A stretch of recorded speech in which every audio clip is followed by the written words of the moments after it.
Helicopter circled over a hillside in Bowdoin, a small farming community where police and FBI agents descended with multiple search warrants. Authorities say suspected shooter Robert Card lived here, but offered no further updates. Residents all over the region are being told to continue sheltering in place while the search for Card continues. In Maine, I'm Chris Burrell, GBH News 89.7.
Eastern Browdy, I am Marjorie Egan. You're listening to Boston Public Radio, 89.7 GBH. We are broadcasting live from the Boston Public Libraries. We do every Friday and every Tuesday. And we are streaming at youtube.com/GBH News and facebook.com/GBH News. Good morning. Hey there, Marjorie. By the way, if all of you need a break from the pain in this country and the world, which we surely do, stick around. At the bottom of this hour, the lead performers in the Boston Lyric Opera's production of Cinderella are going to perform, amazing. And we heard them a bit this morning, and they are just spectacular. But first, we are returning our focus to Lewiston this morning. A suspect, as you've heard, this 40-year-old guy, remains at large. Multiple communities are still under a shelter-in-place order, adding to a sense of unease across the state and New England more broadly. There is obviously a lot to react to, so give us a call or a text at 877-301-8970. One of the things we'll talk about is Congressman Jared Golden, who he's from Maine, he asked forgiveness from his constituents for having opposed assault weapons bans through the years. He now supports them, now that it's had an effect on the people in his district. And if you're wondering what the new Speaker of the House, Mike Johnson, who is second in line to the presidency, thought, here is his pitiful, pitiful response in a conversation, his first interview as Speaker he had last night with Sean Hannity. The problem is the human heart. It's not guns, it's not the weapons. At the end of the day, we have to protect the right of the citizens to protect themselves, and that's the Second Amendment. And that's why our party stands so strongly for that. I agree with the comments of your guests there. This is not the time to be talking about legislation. We're in the middle of that crisis right now. Insurrectionist Speaker of the House who thinks it's a problem of the human heart, not guns. I just have to point out that I don't know why people keep falling for that line, because if we know in other countries where it's much harder to get guns, they kind of have more or less the same human being hearts that we do, but they're not shooting each other like we are. So a little bit later in the show, actually at 12:30, John Rosenthal, the leader of Stop Handgun Violence, will join us. But before he does, we're going to talk to you at 877-301-8970. You know, we talk a lot about forgiveness on the show, and my general position is that a heartfelt apology from someone deserves to be accepted in most cases. But I have to say, while almost everybody is praising this Congressperson Golden, it's a hunter's state, it's a pro-Second Amendment state, for his flip saying he supports the assault weapons ban, what I basically took away from his statement, and tell me if I'm being unfair, is it was okay when assault weapons were murdering people in other states. But now that they're murdering people in my state, my hometown of Lewiston, it is not all right. So I'm going to support it. Is that unfair? To him, it sounds like it's exactly what he's saying. You know what? I'll take it. If people that come from one side to the other side, he's said he was really sorry. He said it was a failure. He said he made a big mistake. I wish more politicians would say I agree with that it was a failure and they made a big mistake. And I think the people I would be asking questions of are Angus King and Susan Collins. The Senate, right before the shooting, voted to let veterans with mental health issues keep guns. And this is right before the shooting happened. And they said, oh, these veterans should be able to keep the Angus King independent, voted to adopt this notion. So did Susan Collins, a long-serving Maine Republican who doesn't want an assault weapons ban. She talked about magazines. We can talk about that with John Rosenthal a little bit later. By the way, he's an independent, but he caucuses with the Democrats, so he's a de facto Democrat. But Chris Murphy from Connecticut, who, of course, since the Sandy Hook massacre has been a big gun control guy, responded to what Angus and King and his fellow senators did and said, we're not talking about people who just can't balance their checkbook or need some assistance with their finances. The standard the VA uses is the standard of mental competence. 1/3 of the veterans we're talking about in this category are diagnosed schizophrenics. This amendment allows for every single one of them to have their guns restored. And as we know now, the suspect in this case was hearing voices, which goes into that schizophrenia diagnosis. So basically what Susan Collins and Angus King said right before the shooting is that it's okay for people with mental health problems, including schizophrenia, to have weapons. I mean, really? By the way, one of the corrections, speaking about him, is the reserves are saying he was not a firearms instructor, which had been reported immediately. One last thing we'll play for you, since we mentioned Congressman Golden, and Marjorie's in a far more charitable mood than I. Here's a little bit of what he had to say. Again, this is a centrist Democrat. He is generally a pro-Second Amendment kind of guy. And yesterday, finally, after the murders, he called for a ban on assault weapons. Here he is. I have opposed efforts to ban deadly weapons of war like the assault rifle we use to carry out this crime.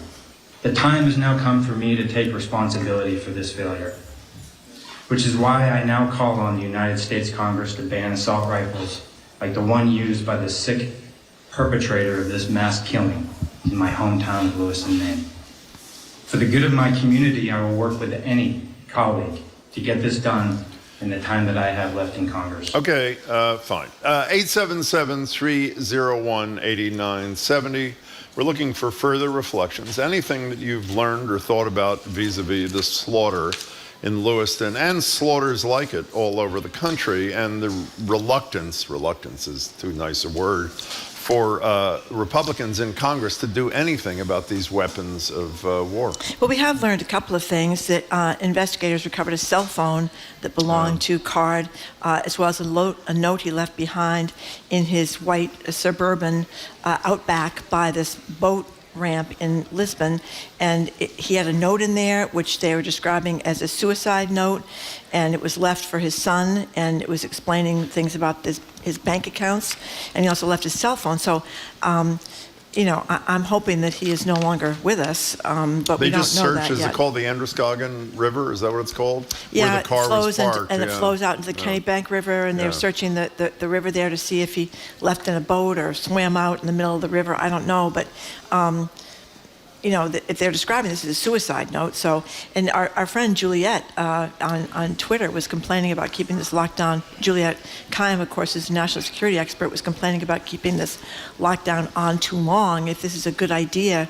But you know something, Well, Jim? I don't know if she was saying that. I think was she not just criticizing the authorities at their press conference for not even speaking to it, when I think that's where she was going, but maybe I'm... Well, she's advocating for a community event for Halloween. She thinks it's not sustainable. But the other thing that you can relate to, I can certainly relate to this, is all the people that were quoted in the Globe today from Maine saying they felt better having their weapons at their side with this guy on the loose. And I get that. It really did him a lot of good a couple of days ago, didn't it? Those weapons don't have to be high-capacity, magazine-equipped assault weapons. No, but I'm saying, what good did it have that they were able to carry concealed weapons without a permit when the shootings happened? What did that do? Well, that's the reason, and we'll again talk with John Rosenthal, who is a gun expert in the noontime hour. The thing about the assault weapons is how fast they're able to kill people, and the high-capacity magazines, the amount of ammunition they can put in them, which makes it really easy to mow people down really fast. Let's go to Susan in Andover. You're first. Thank you much for your call, Susan. We appreciate it. Oh, hello. I wanted just to say that taking assault weapons away from hunters isn't taking away hunting weapons. They don't hunt animals with assault weapons because it destroys them. They couldn't use deer for food if they did that. They're only for hunting humans. And therefore, it's just the argument that they need to keep these weapons because they're hunters is really obviously hypocritical and a lie. Well, you know, the argument that when that one is refuted, you know that the response is what Marjorie said yesterday, that it's a slippery slope. You take away our assault weapon, a weapon of war, and next you're going to come for whatever the hell you're going to come for. So I agree with you, Susan. Unfortunately, this debate has never been about the facts or the merits or decency. It's not. It never has been, and sadly probably never will be. Susan, thank you for the call. 877-301-8970 is the number. Can you, by the way, I'm stupid to say, can you believe? The new Speaker of the House in his first interview says the problem is the human heart. Human heart. It is not, and so what does he intend? Let's assume he's right. What does he intend to do about the human heart as Speaker of the House that's going to cause mass murders with these assault rifles not to happen? I'm not sure. He only got there in 2016, but one of the big pushes in Obamacare was to get much more mental health coverage. Obviously, it's really difficult to get good mental health coverage, and if this man did have schizophrenia, it's probably not going to go away in 2 weeks. So we don't have good mental health coverage. We're not. I don't know what he did in his pre-2016 things about mental health, but Congress has not really been good on providing the mental health coverage that they keep talking about a need for. Dennis in Boston, thank you for calling. Hi, Dennis. Hi, thanks for taking my call. So my comment looking back on this has to do with basically the primaries, and I mean, it connects all of the issues we talk about all of the time. The small sliver of our country controlling so much of the agenda. We all seem to take it as that those folks are the only ones going to show up at primaries, and their candidates are going to, be in the general election. That's the small number of people in Congress in the House now controlling that agenda. What I don't understand is why we can't address that topic, attendance at the primaries. Sometimes people say we should have a national holiday for the general election. Frankly, if we could get some moderates on both parties winning primaries, I think the national election would be a lot less dramatic. Well, on the Republican side, but Dennis, as you know, on the Republican side, if anything, if there's any change in primaries, it's change that a lunatic endorsed by Donald Trump beats even a traditional conservative rather than when was the last time a moderate Republican beat a right-leaning Republican in a federal primary? I'm sure there's an example. I can't think of one. It's generally MAGA people beating moderately sane conservatives. So I hear you. I mean, turnout, there's no question. Obviously, turnout is a huge thing. The problem, and Marjorie said this yesterday, and thank you for the call, pro-gun people are often single-issue voters. Right. Gun control people, and we'll talk to Rosenthal about this too, at least in my experience, are not single-issue voters. So by definition, the pro-gun people, the pro-every gun people are going to carry the day in these primaries. Well, the pro-gun people are often the anti-choice people. So maybe in this election with choice on the ballot in so many places, maybe that will make a difference.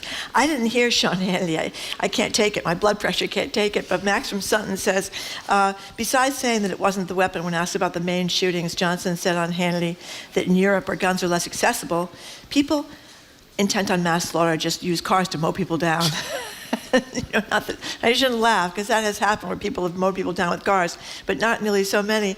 And Paul from Braintree says, Mike Johnson calls himself a follower of Christ. I missed part of my parochial school education where Jesus gave the Sermon on the Mount with his AK-47 over his shoulder. Well, it gets me too aggravated, but since we've mentioned him a lot, He was pro-insurrection, as people know. He Yep. not only voted not to certify the election. This is the guy's second in line to the presidency after Kamala Harris, the new Speaker of the House.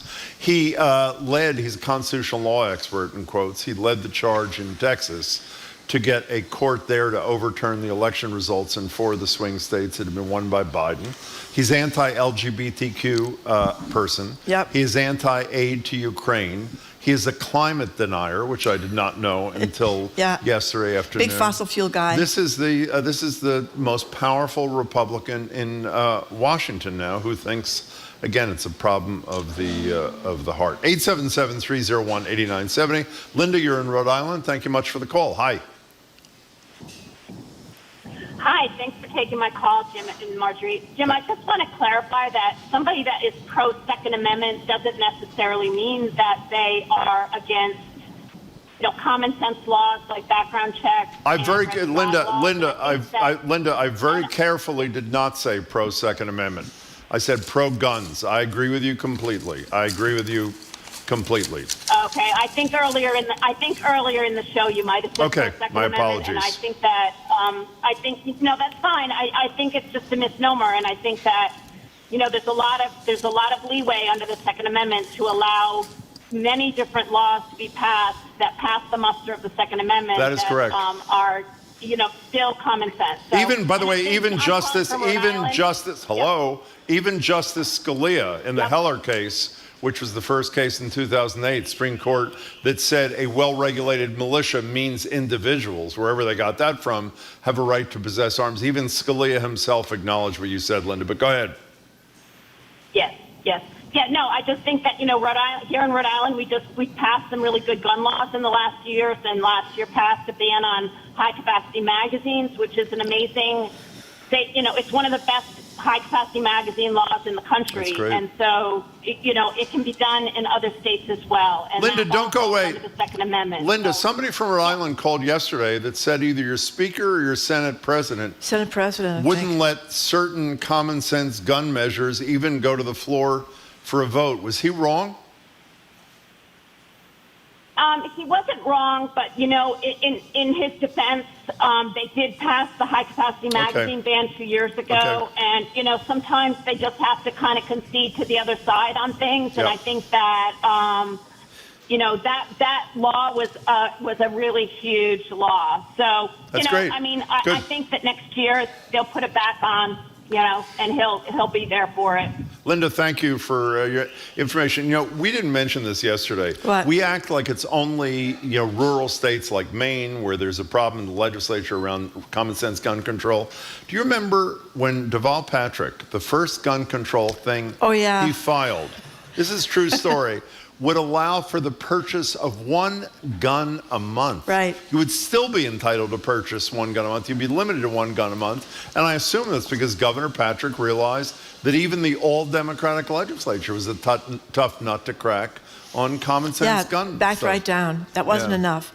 Maybe if he said five AK. He was not saying assault weapons. He was not saying assault weapons, so maybe guns. he just said 5 a month. Maybe he could have gotten through with that. Then you'd have, how many is that, Jim, Mr. Mathematician?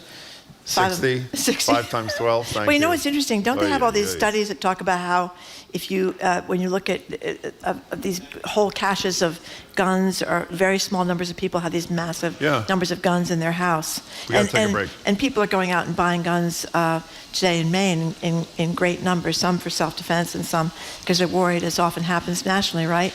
After a president said something about guns, the people want to get more guns and make sure they have enough. But do you remember when Barack Obama was elected? Not only was a Democrat, but God forbid it was a black guy who was president. Those couple of days were some of the largest gun purchase days in the history of the country, which is even more pathetic. We're talking about the Lewiston shooting up in Maine. You're listening to Boston Public Radio live at the Boston Public Library, streaming at youtube.com/GBH News and facebook.com/GBH News. We're going to be talking about it to the bottom of the hour. We're going to get some fantastic music. And later on, we're going to talk to one of our premier gun experts around here, John Rosenthal. You're listening again to Boston Public Radio, 89.7 GBH.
Welcome back to Boston Public Radio. Jim Browdy and Marge Regan. We're live at the Boston Public Library, streaming at youtube.com/GBH News, facebook.com/GBH News. If you're just joining us, we're continuing our discussion of the massacre yesterday in Lewiston. I'm sure you know that the person they've identified as the shooter has yet to be captured.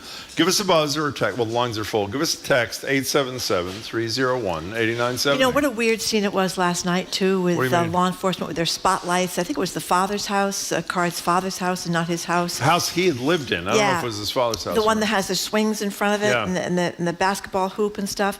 And you know, saying, come out with your hands up and we're not going to leave here and all that stuff. That was such a weird, eerie scene. Of course, it turns out they don't think he's in there. And as I said before, his car was found at a boat ramp with a suicide note inside it. Linda from Newtown, Connecticut. Oh, my goodness, Linda. Thank you for calling. Linda. You there? Hi, Linda.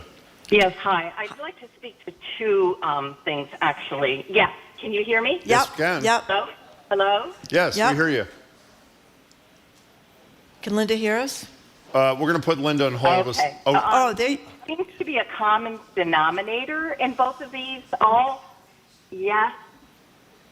We're going to put Linda on hold for a second. Can somebody back in Brighton see if we can get that fixed? Newtown, of course, Don't hang up. Is where Sandy Hook was, which, you know, is one of the most picture-perfect little gingerbread villages. You could never, ever imagine that this place, this so peaceful place, could have had something happen like that there. And I think that's what a lot of people in Maine are thinking about. Well, what do you think they think in Newtown? We'll ask her every time there's another shooting. You know, lots of people have already texted this morning that if we couldn't do anything about Newtown, we're never going to do anything. On the other hand, I think there is momentum building. I'd like to think there's momentum building for this. Maybe I'm wrong because they're so frequent now. You mean because we have an insurrectionist who's now the Speaker of the House? No, is that the momentum you're talking about? I think it's because these things are so frequent now. I mean, it wasn't long ago you could say, well, school remains one of the safest places ever, and now we have active shooter drills in schools all across the country. I think there's a real creepy sense growing. Yeah, but I have to say, and John Rosenthal will probably disabuse us of this, when 26 and 7-year-olds are executed in their classroom and this pathetic Congress does nothing, or that pathetic Congress does nothing, it's hard for me to believe they ever act. In any case, Mike in Nahant, welcome to the show. Hi, good morning. Thanks for taking my call. Sure. I'd like to suggest an alternative approach to the problem of gun violence. Sure. Even if the assault weapons bans were reinstated, you'd have a very hard time of getting all the AR-15s out of the hands of those who possess them now. So I suggest thinking in terms of taxation of ammunition. I don't know if it's in the power of the president to raise the rates, but I think that could be an effective means, and you could have something akin to a tax exemption to allow a modest amount of ammunition at ordinary tax rates in the hands of those who claim they need them for hunting or for self-defense. Mike, I love the idea. Stick around. 12:30, John Rosenthal joins us. I just added it to the list of things we will ask him. I don't know. I have no idea if the president has executive authority to do that, but thank you for your contribution. We appreciate it. Let's try Linda in Newtown one more time. Linda, we hope you're there. Hi. I am here. Great. Thank you so much. I'd like to speak to two things.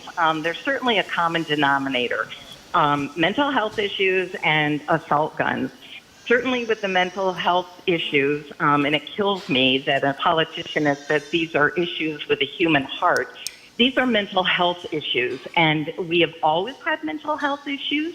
All you need to do is look at the mental health, state mental health facilities in each of our states, right? Medfield in Massachusetts, in Newtown, Connecticut. We had a mental health facilities, and they have all closed. Where have those people gone? They're out in our community, and unfortunately, we are not addressing those needs. You know, that's a very difficult thing to do. The assault guns, it's always an assault gun, and I don't understand, and it seems so simplistic to me. We have to do something about the assault guns, and somehow the hunters that I know are not hunting with assault guns. The other thing that I'd like to address is here in Newtown, we have done an amazing job of working with individuals and families and people in terms of all the trauma that occurred after the assault on our town and our children. But I'm telling you, it is a long, long process. And I just don't hear conversations about how we are going to support people after the tragedies, because we have worked very, very hard with many financial resources and many emotional resources, and we still have issues. We still have children and adults that are dealing with the trauma of that event.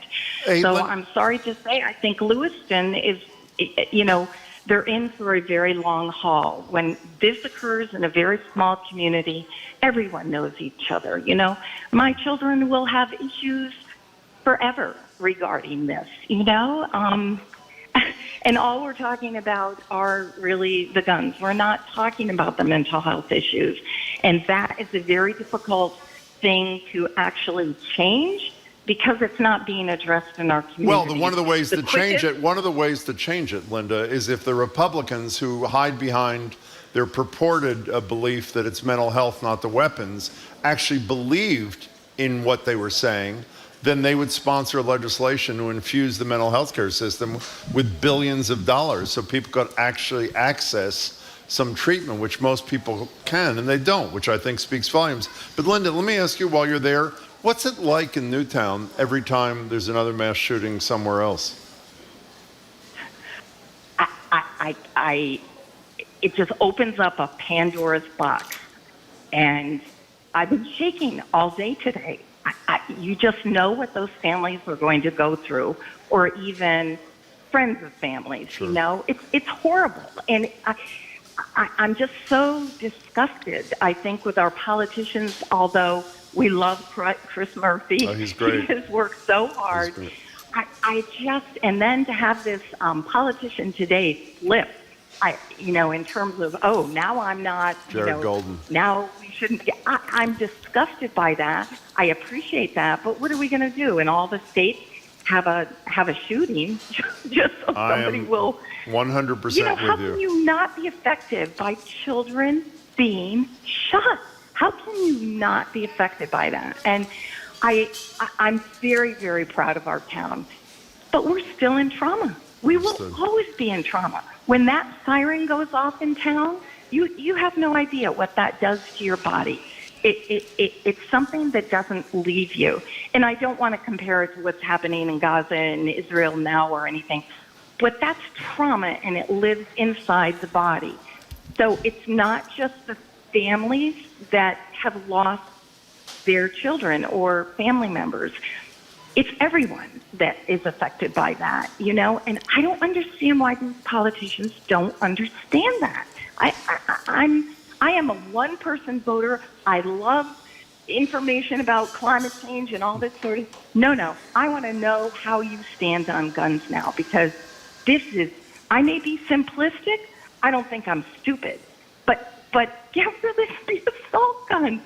Why? I just can't fathom why that's allowed. Hey, Linda, we hope you'll call us again. That was a really important call, and we really appreciate your sharing your experiences with us. Thank you so much. 877-301-8970 is our number. We should mention the Deaf Community of Maine held this vigil because people that were injured and killed were members of this American Deaf Cornhole Players Association playing cornhole at this particular bar.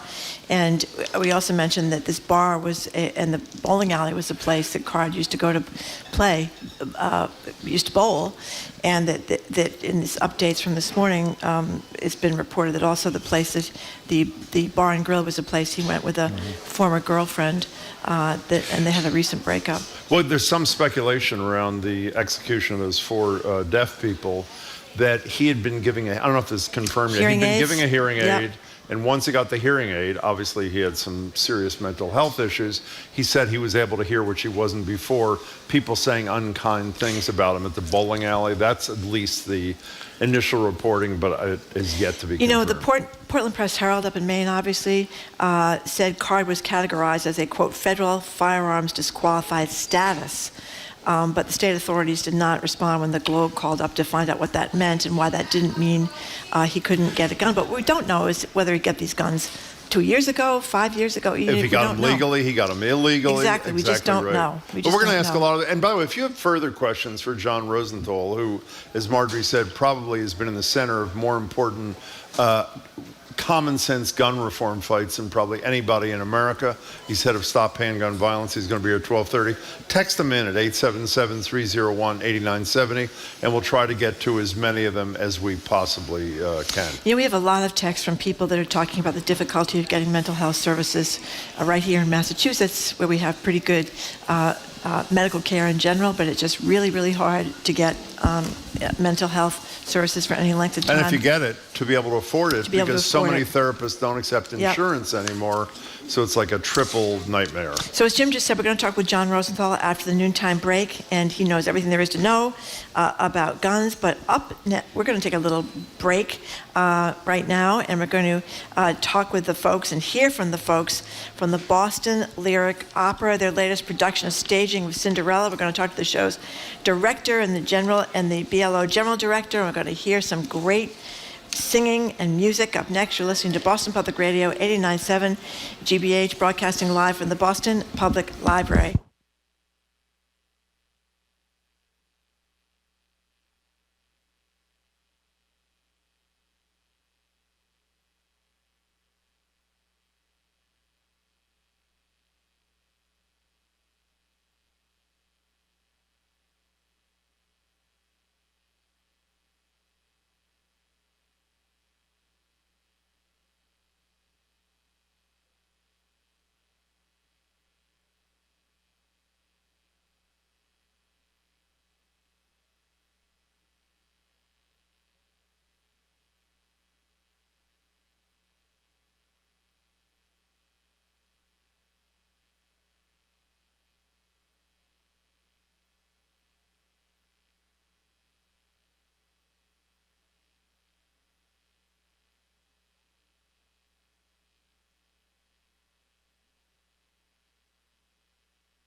Welcome back to Boston Public Radio. Jim Browdy and Marjorie Egan live at the Boston Public Library, streaming at youtube.com/GBH News and facebook.com/GBH News. You're about to get a treat, not only beautiful music, but Marjorie and I are about to butcher about 100 pronunciations, so I would really stick around for that too. So what would the story of Cinderella be without glass slippers, magic pumpkins, and a fairy godmother to tie everything together? As it happens, what we're left with is a heartwarming story about love and loss and transcending class divides. Set the scene in Boston, and you've got a rough sense of what you're in for with the Boston Lyric Opera's coming rendition of La Cenerentola. La Cenerentola. Thank you. Glad you're here, Dawn. Cenerentola. Okay, thank you. Okay, or Cinderella for those of us who have a hard time pronouncing Italian words. It's the first time the BLO has staged a production of the 200-year-old opera by Rossini. Well, in decades, my apologies. La Cenerentola. No, I did it again. Say it again. Rentola? Cenerentola. Cenerentola. Thank you. That was Brad this time correcting me. It's playing November 8th through the 12th at the Emerson Kudler? Is it Kudler? No, I'm joking. Cutler Majestic. Joining us now is director Dawn M. Simmons. And by the way, I know you're not here for this. You were the associate director of Fat Ham, which is not only one of the greatest productions ever. When Marshall Mabry sang Creep in our studio, it was one of the most incredible experiences we've ever had. It was just beautiful. He floors me every time. They floor me every time. It is just incredible. In any case, she's the director here, Dawn M. Simmons, as well as the Boston Lyric Opera's CEO and general director, Bradley Vernatter. Brad, it's great to see you, and Dawn, it's great to meet you. Thanks both for being here. Appreciate it. Thanks, friends. So let's start with you, Dawn. No glass slipper, no pumpkin. What's going on here? No glass slipper, no pumpkin. You have to come and see. Okay. Just to make sure, just to keep me honest.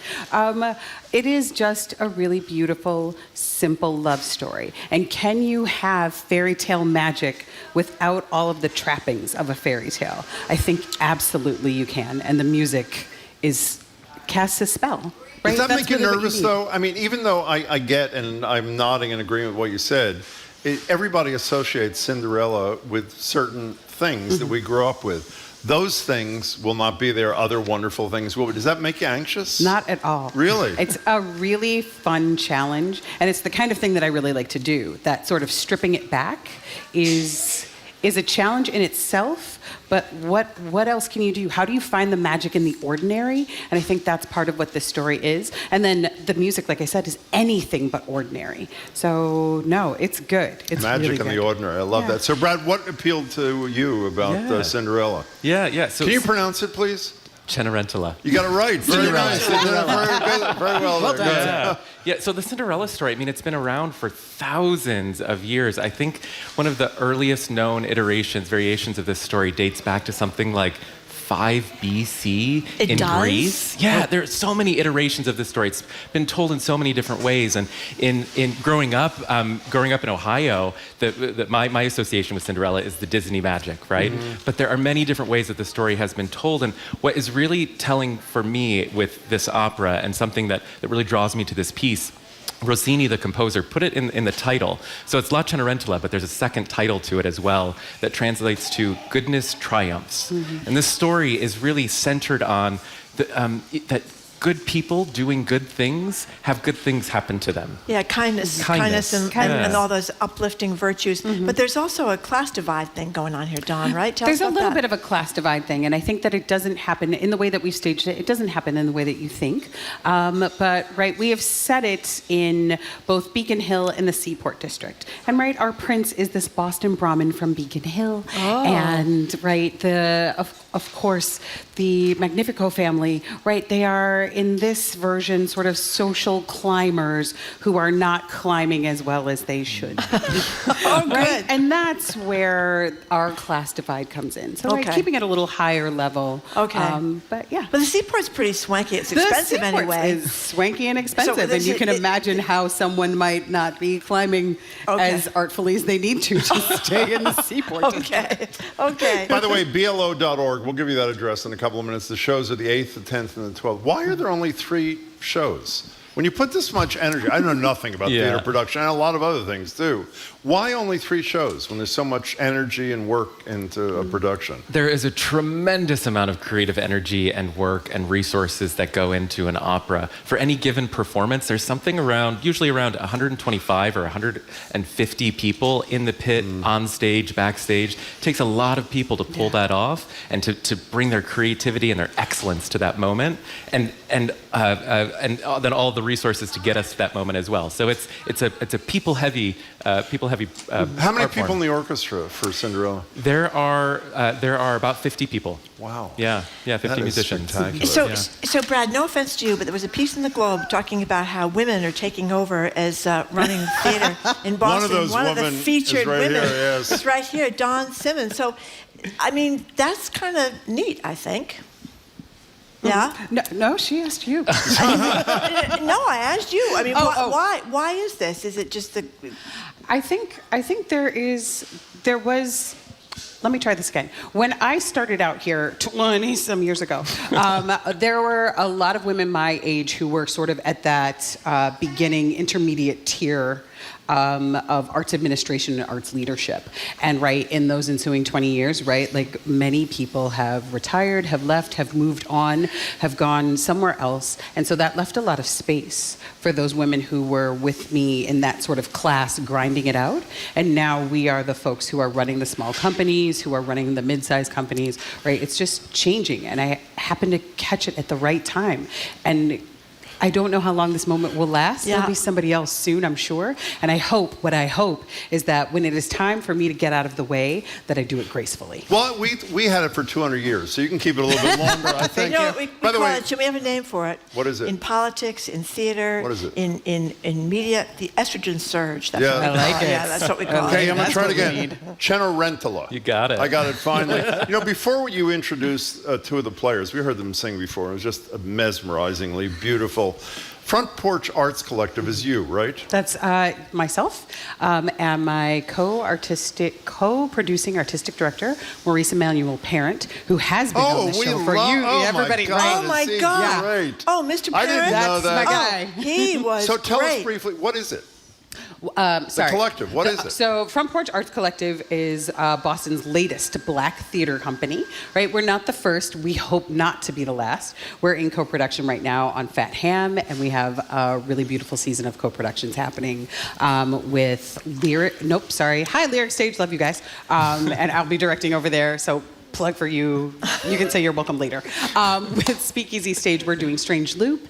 And then with Central Square Theater, we will be doing Next to Normal. And then on our own, over at the Modern Theater, we'll be doing Exception to the Rule in March. You're a Boston kid, right? I am not. You're not? Oh, I am a you were. transplant who just fell in love, really fell in love. That's even better. I hope it shows in this piece. I really do. So, Brad, who are we going to hear from and what are they going to perform? Yeah, so we have our two leading artists with us, Cecilia Hall, who's singing Angelina, who I is can the say that character name, by the way. Cinderella. Yeah. And Levi Secapane, who is our Don Ramiro, the prince. This is a lovely duet between the two characters. Mm-hmm. And here they are.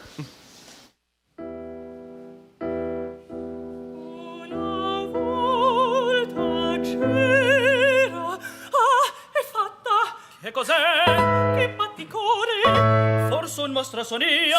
Sì. No, signore.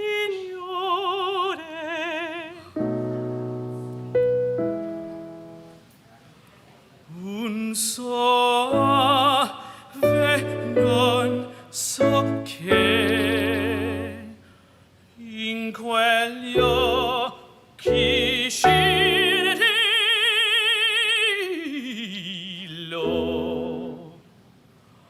un soave non so che in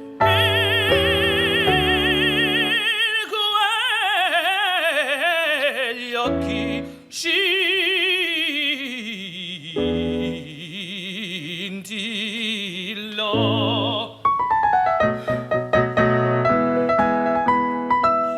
Io vorrei saper perché il mio cor mi palpito.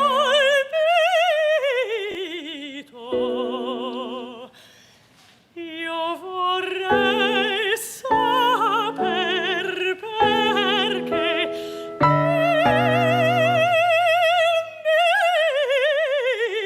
mio cor mi palpito. Le direi, ma non ardisco, parlar voglio e tacio intanto. Le direi, parlar voglio, ma non ardisco e tacio intanto.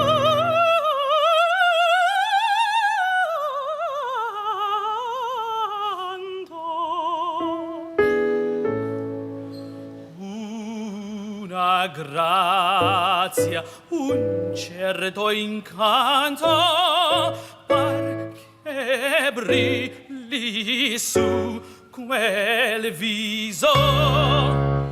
Una grazia, un certo incanto, par che brilli su quel viso. Quanto caro è quel sorriso, scende all'anima e fa sperar. Una grazia, un certo incanto, perché brilli su quel viso. Quanto caro è quel sorriso, scende all'anima e fa sperar. Scende all'anima e fa sperar. E fa sperar. E fa sperar.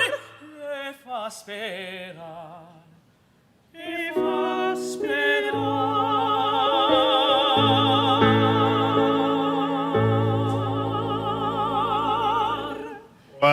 Cecilia Hall, Levi Sagapana, accompanied on the piano by Brett Hodgson. Brett, welcome, and the same to you too. That was fabulous. You know, this microphone's just still going over there. We can ask a quick question. Yeah, let's do that. Yeah, I was just wondering, Levi, first, I was looking at your resume, and you have performed all over the world. You've been in Paris and Latvia and Germany and all these different countries.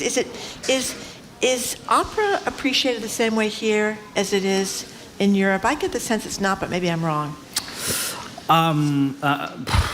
Yes, well, actually, it depends on places where we go. You know, for instance, I've done this piece in LA before, and it was incredible success because the same people that went to see Jay-Z came into the theater to see us. And they were shouting and screaming after every number, so that was amazing. Oh, that's great. And then I've been to places like in Europe, like in Dresden, where unfortunately it was not so well received. Really? Yeah, it was a very depressing thing to experience as an artist. But actually we had good success there. I'm not saying anything bad about Dresden, but I'm just saying that the public there, it just depends on the public that you have. They are used to operas by Wagner, Strauss, like really heavy German repertoire. Oh. But, so if you bring like the Cenerentola, there is still an unknown opera. But then we went to Paris. Paris was like LA, it was like Boston. So yeah, How many times you played the Prince? We want to talk to Beyonce in a second, but how many times you played the Prince? I think this is probably, I know I've done it more than 10 times. So That's incredible. Cecilia, come to the mic if you can for a minute. So do you feel totally screwed that there's no pumpkin, no glass slipper? I mean, how are you relating to that? Is that tough? No, I mean, every little girl wants to be Cinderella, right? Yeah. And I finally get to debut this dream role, so... how little were you? Do you care. remember your first impression of Cinderella when you were a little kid? Yeah. What was that like? Well, I used to ask my mother, my wonderful mother, to pretend to be my evil stepmother. Oh, that's great. And so she would, you know, if I had to do dishes, I was happy to do them, but I said, but only if you say, Cinderella, go do the dishes. That is good.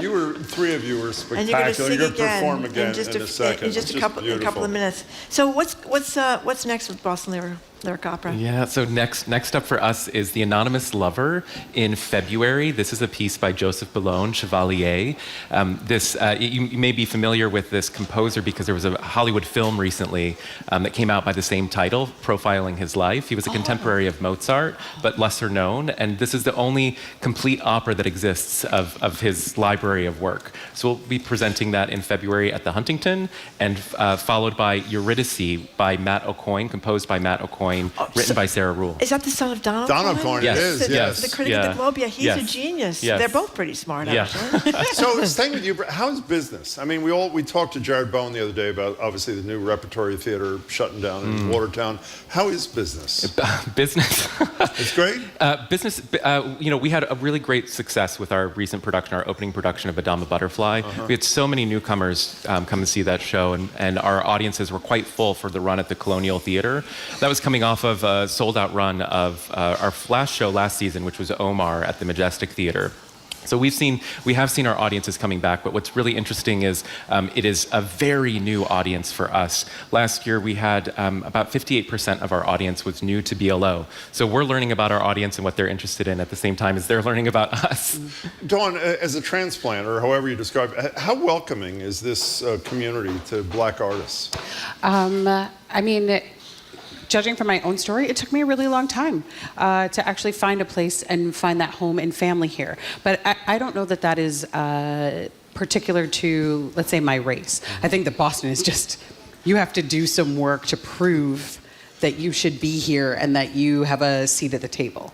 When I got here, though, there were not as many opportunities, I think, for Black artists, for artists of color, and that has changed. And so it is on us to keep that door open, to keep that door wide open. And I think the front porch gets to help provide some of that space. And then opportunities like this to sort of cross over into, right, it's still theater, right, it's still performing arts, but it's a different medium within that. And to keep expanding those roles and opportunities and how we're all seen within those productions and what we can do. Right? I think that keeps and helps make Boston more welcoming as we go. Well, this We're gonna production hear- sounds fabulous. Can you tell us what Yep, one more Levy and Cecilia are going to perform this time, Brad? Well, they're going to perform the second half Oh, of great. the duet that they just started. Yeah. Oh, great. Oh, that's terrific. And here they are again. Welcome.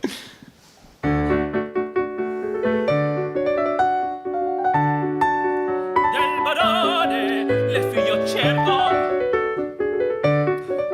Dove sono? Qui non le vedo. Son di là nelle altre stanze, son di là nelle altre stanze. Or verranno. Addio speranze.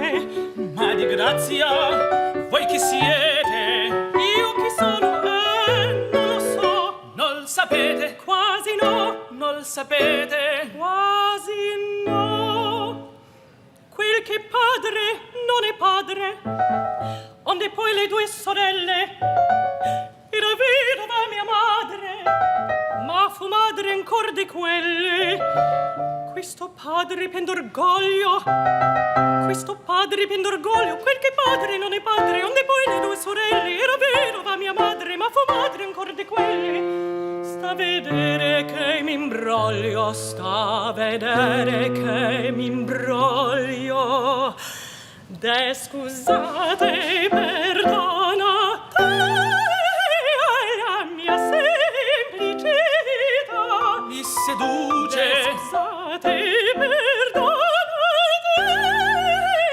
la mia semplicità. Mi seduce, mi innamora quella sua semplicità.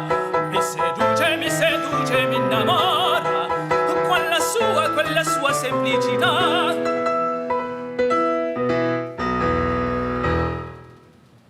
Questa voce che cos'è?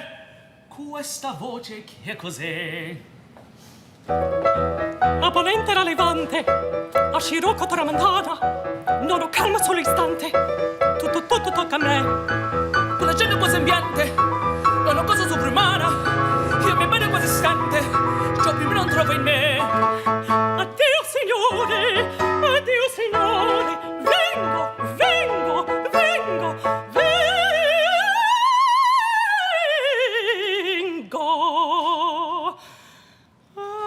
Ci lascio proprio il cuore, questo cor più mio non è. Mi invona proprio il cuore, questo cor più mio non è. Ci lascio proprio il cuore, questo cor più mio non è. Ci lascio proprio il cuore, questo cor più mio non è. Ci lascio proprio il cuore, ci lascio proprio il cuore, ci lascio proprio il cuore, questo cor più mio non è. Ci lascio proprio il cuore, ci lascio proprio il cuore, ci lascio proprio il cuore, questo cor più mio non è. Questo cor più mio non è.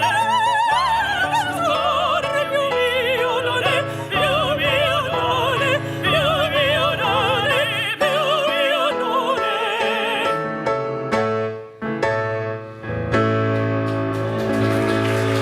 We have been listening to and speaking with Boston Lyric Opera General Director Bradley Donato, plus Director Don M. Simmons. Music, fantastic music by Cecilia Hall, Levy, Sekapana, and Brad Hodgson. Their show runs November 8th through 12th. For more information, just go to BLO.org. That, of course, stands for Boston Lyric Orchestra.org. Thank you so much for coming in. After the new news, it's going to be GBH's Callie Crossley ending a stunning run as host of GBH's Basic Black for many, many years. Now she'll talk about the melting and repurposing of a 106-year-old Robert E. Lee statue as well, and a fast food convention coming to LA. That's next. You're listening to Boston Public Radio, 89.7 GBH. We are broadcasting live from the Boston Public Library.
In an email to the BU community, student government leaders say the school is doing away with legacy admissions.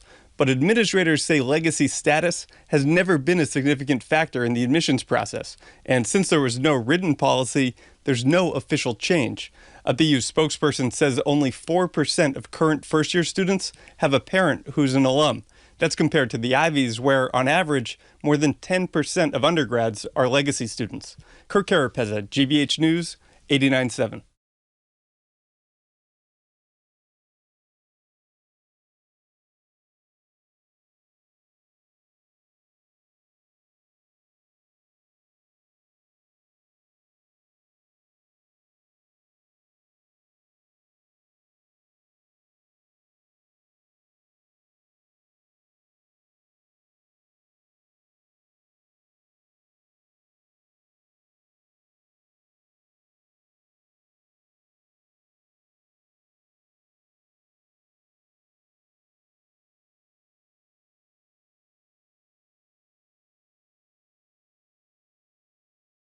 Here's Jim Browdy. I am Marjorie Egan. Welcome to hour number 2 of Boston Public Radio. We are broadcasting live from the Boston Public Library as we do every Tuesday and every Friday. And we are streaming at youtube.com/GBH News and facebook.com/GBH News. Hello again, Jim. Hey there, Marjorie. So we're joined now by GBH's Callie Crossley. Callie is, of course, the host of Under the Radar with Callie Crossley, which you can catch Sunday nights right here on 89.7 at 6 o'clock.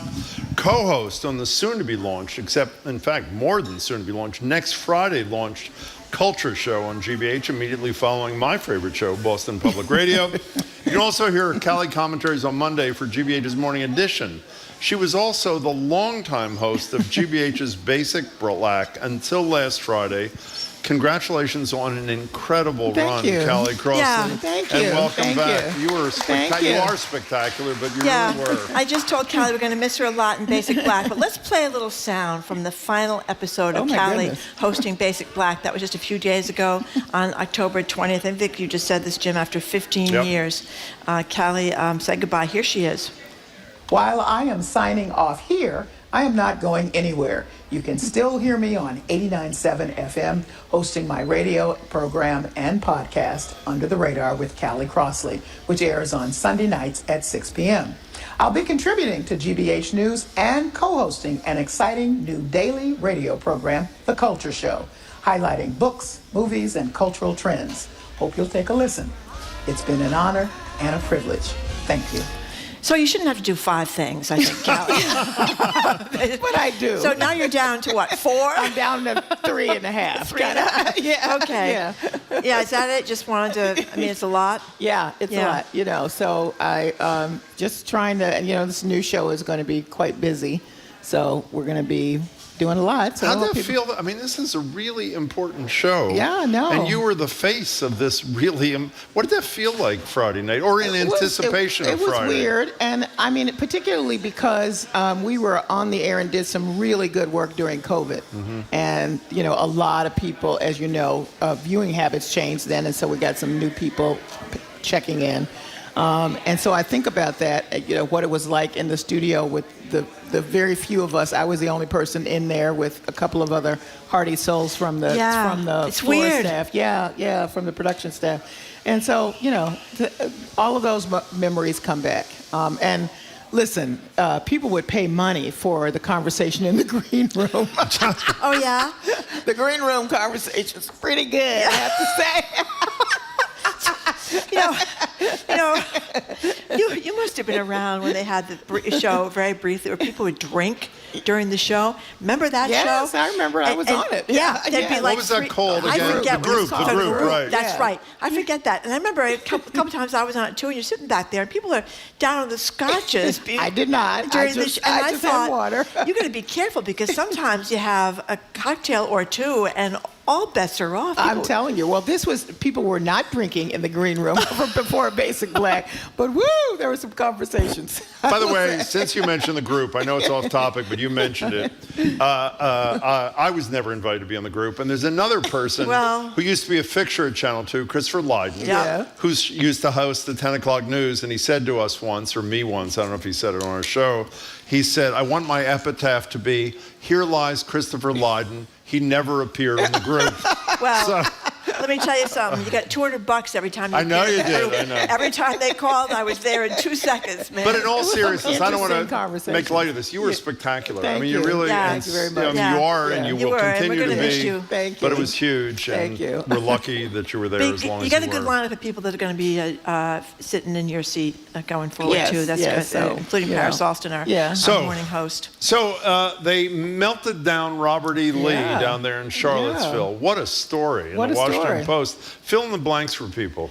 Well, in 2021, after back and forth legal action, because it was decided that the statue should come down, and then there were Sons of the Confederacy. There's a lot of groups who felt very strongly that it should not. These are people who are still reenacting and living the history of the Confederates.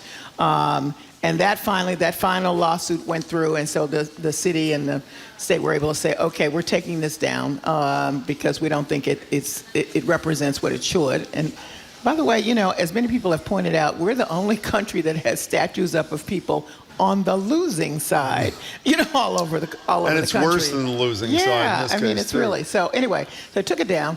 And so the question was, what happens? As people may know, some of these statues have gone into storage. Some have, disappeared. From the Confederacy. From the so, yeah. Confederacy. But this one, they decided we're going to melt it down, and we're going to use that raw material to reform something that is more meaningful to everybody. So it's just more inclusive. So this is they went to a place that folks didn't know about, that kept it quiet, and they literally melted down this statue was huge. Yeah. So they took it down piece by piece.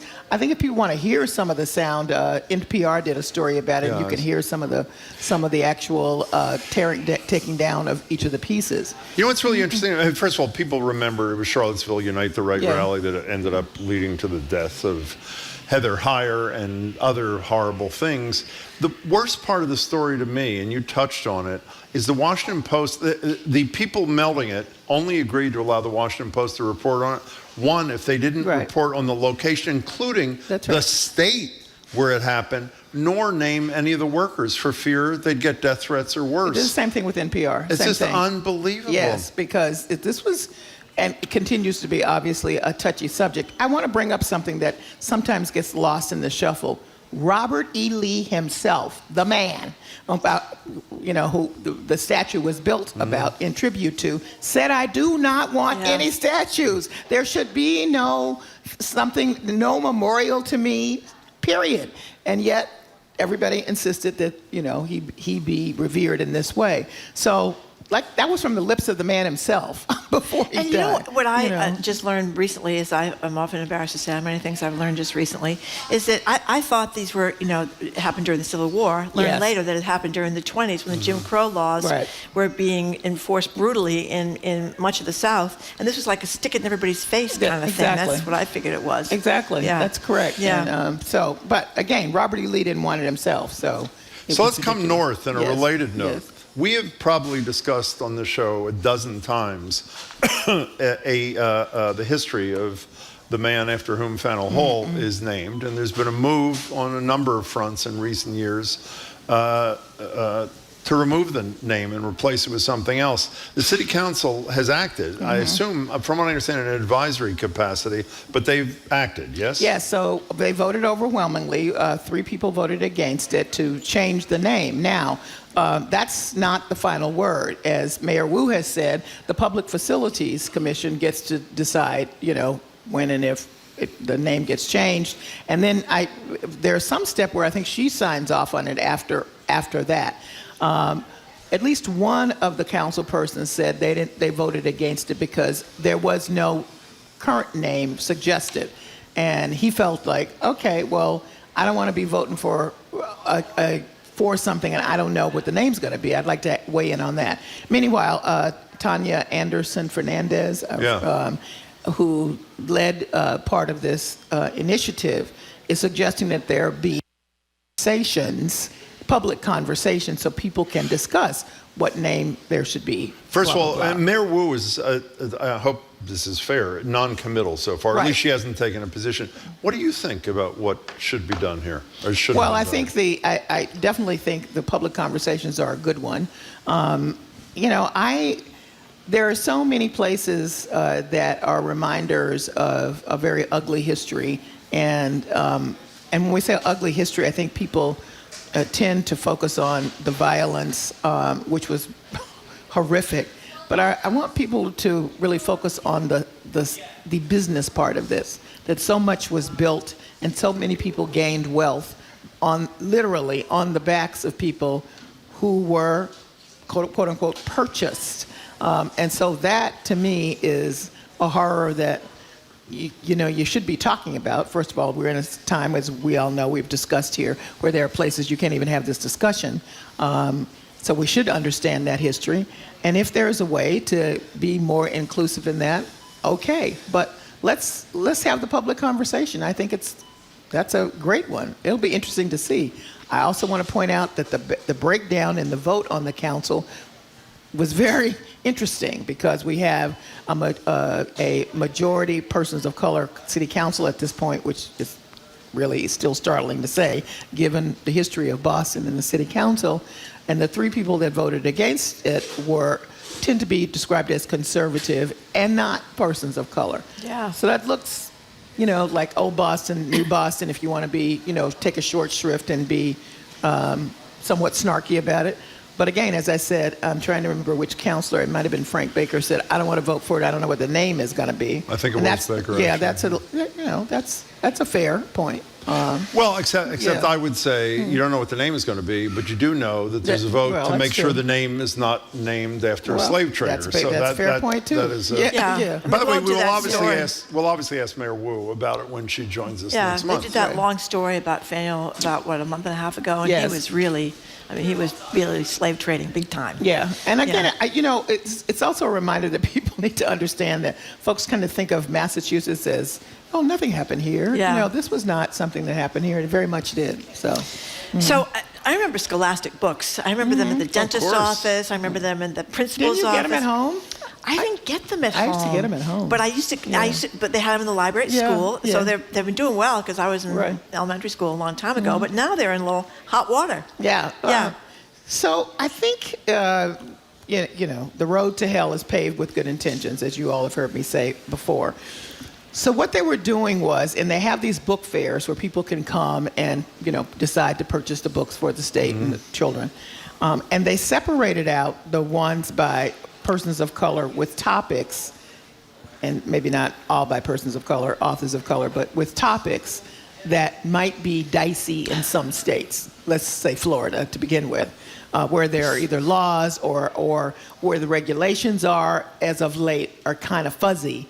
So it's not even a question of offending. They thought if we separate out the books and also give various sites the option of whether or not they want to include these books in the fair, that'll keep everybody's hands clean. And we'll keep making money, is the bottom line. Of course. So that blew back on them, because people are like, wait a minute, no, what are you doing? And then they finally came around and said, that after all was probably not a good idea, and so we're not going to do it anymore. Am I not right that one of the people whose books were segregated was Amanda Gorman, and finally And Ketanji Brown Jackson. Oh, I didn't know that. Yeah, Okay. yeah. And when they capitulated, Scholastic, I believe Gorman said, thanks, but no thanks. Yeah. I'll stay. This is a story like the College Board. You remember the same thing with DeSantis? Yes. He wanted some questions changed, and they capitulated, which I understand the money, but how disgraceful in an academic world that they do this kind of thing. Can we do some light stuff for a minute? Oh, yes. So during the break, Callie and I were talking about one of our favorite restaurants, Chef Dave's in Chestnut Hill, which is spectacular. Have you been there yet? No. Okay. Oh, my God. So I never go anywhere. I've tried to cultivate a reputation. I haven't gotten there yet as a foodie, not unlike you. So I'm going to lose whatever ground I've made up by saying I am really excited about this chain food food festival in Los Angeles, and I swear to you, if it was in Boston, Me too, I'd go. I'd be first in line. I'd go too. So say what's going on out there in LA. So actually, there's some really fancy chefs that are behind this. There is a chain called Chain, which really is about the name, Chain, that's the name, Chain.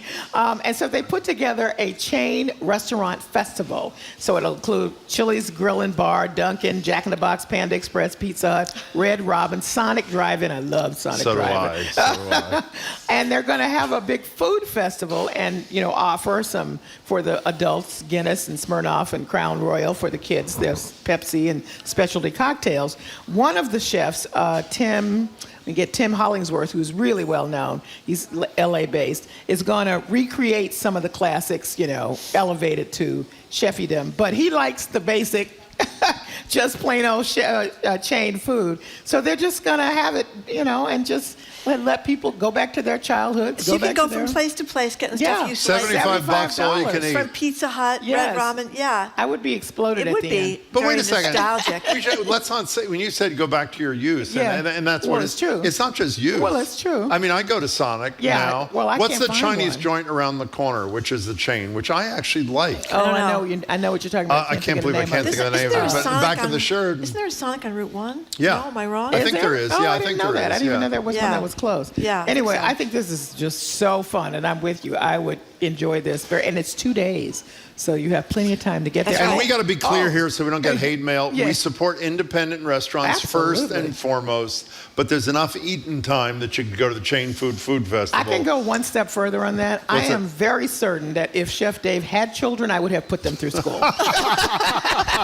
By the way, it is a great place. It is really spectacular. Okay. You got to check it out, Marjorie. I should check it out. It's not far from Yeah. me. It's not. You can sit there. You have to go do takeout. No, it's a You can beautiful take it if you little. want It's to, a but small you restaurant. should It's stay- beautiful. You want to sit though. It's really So, beautiful. we're all talking about how nobody's going back to work, and some people are going back to work, and should we be going back to work? Yeah. Well, I guess there's this new This trend is- called coffee badging. This was new to me. Me too. Me too. But it's not a terrible idea. There's some appeal to it. It's a little scam-like. It's very scam-like. It is a scam. Okay, let's explain what it is. So coffee badging is you show up on the day that you're required to be in the office. You badge in, physically or not.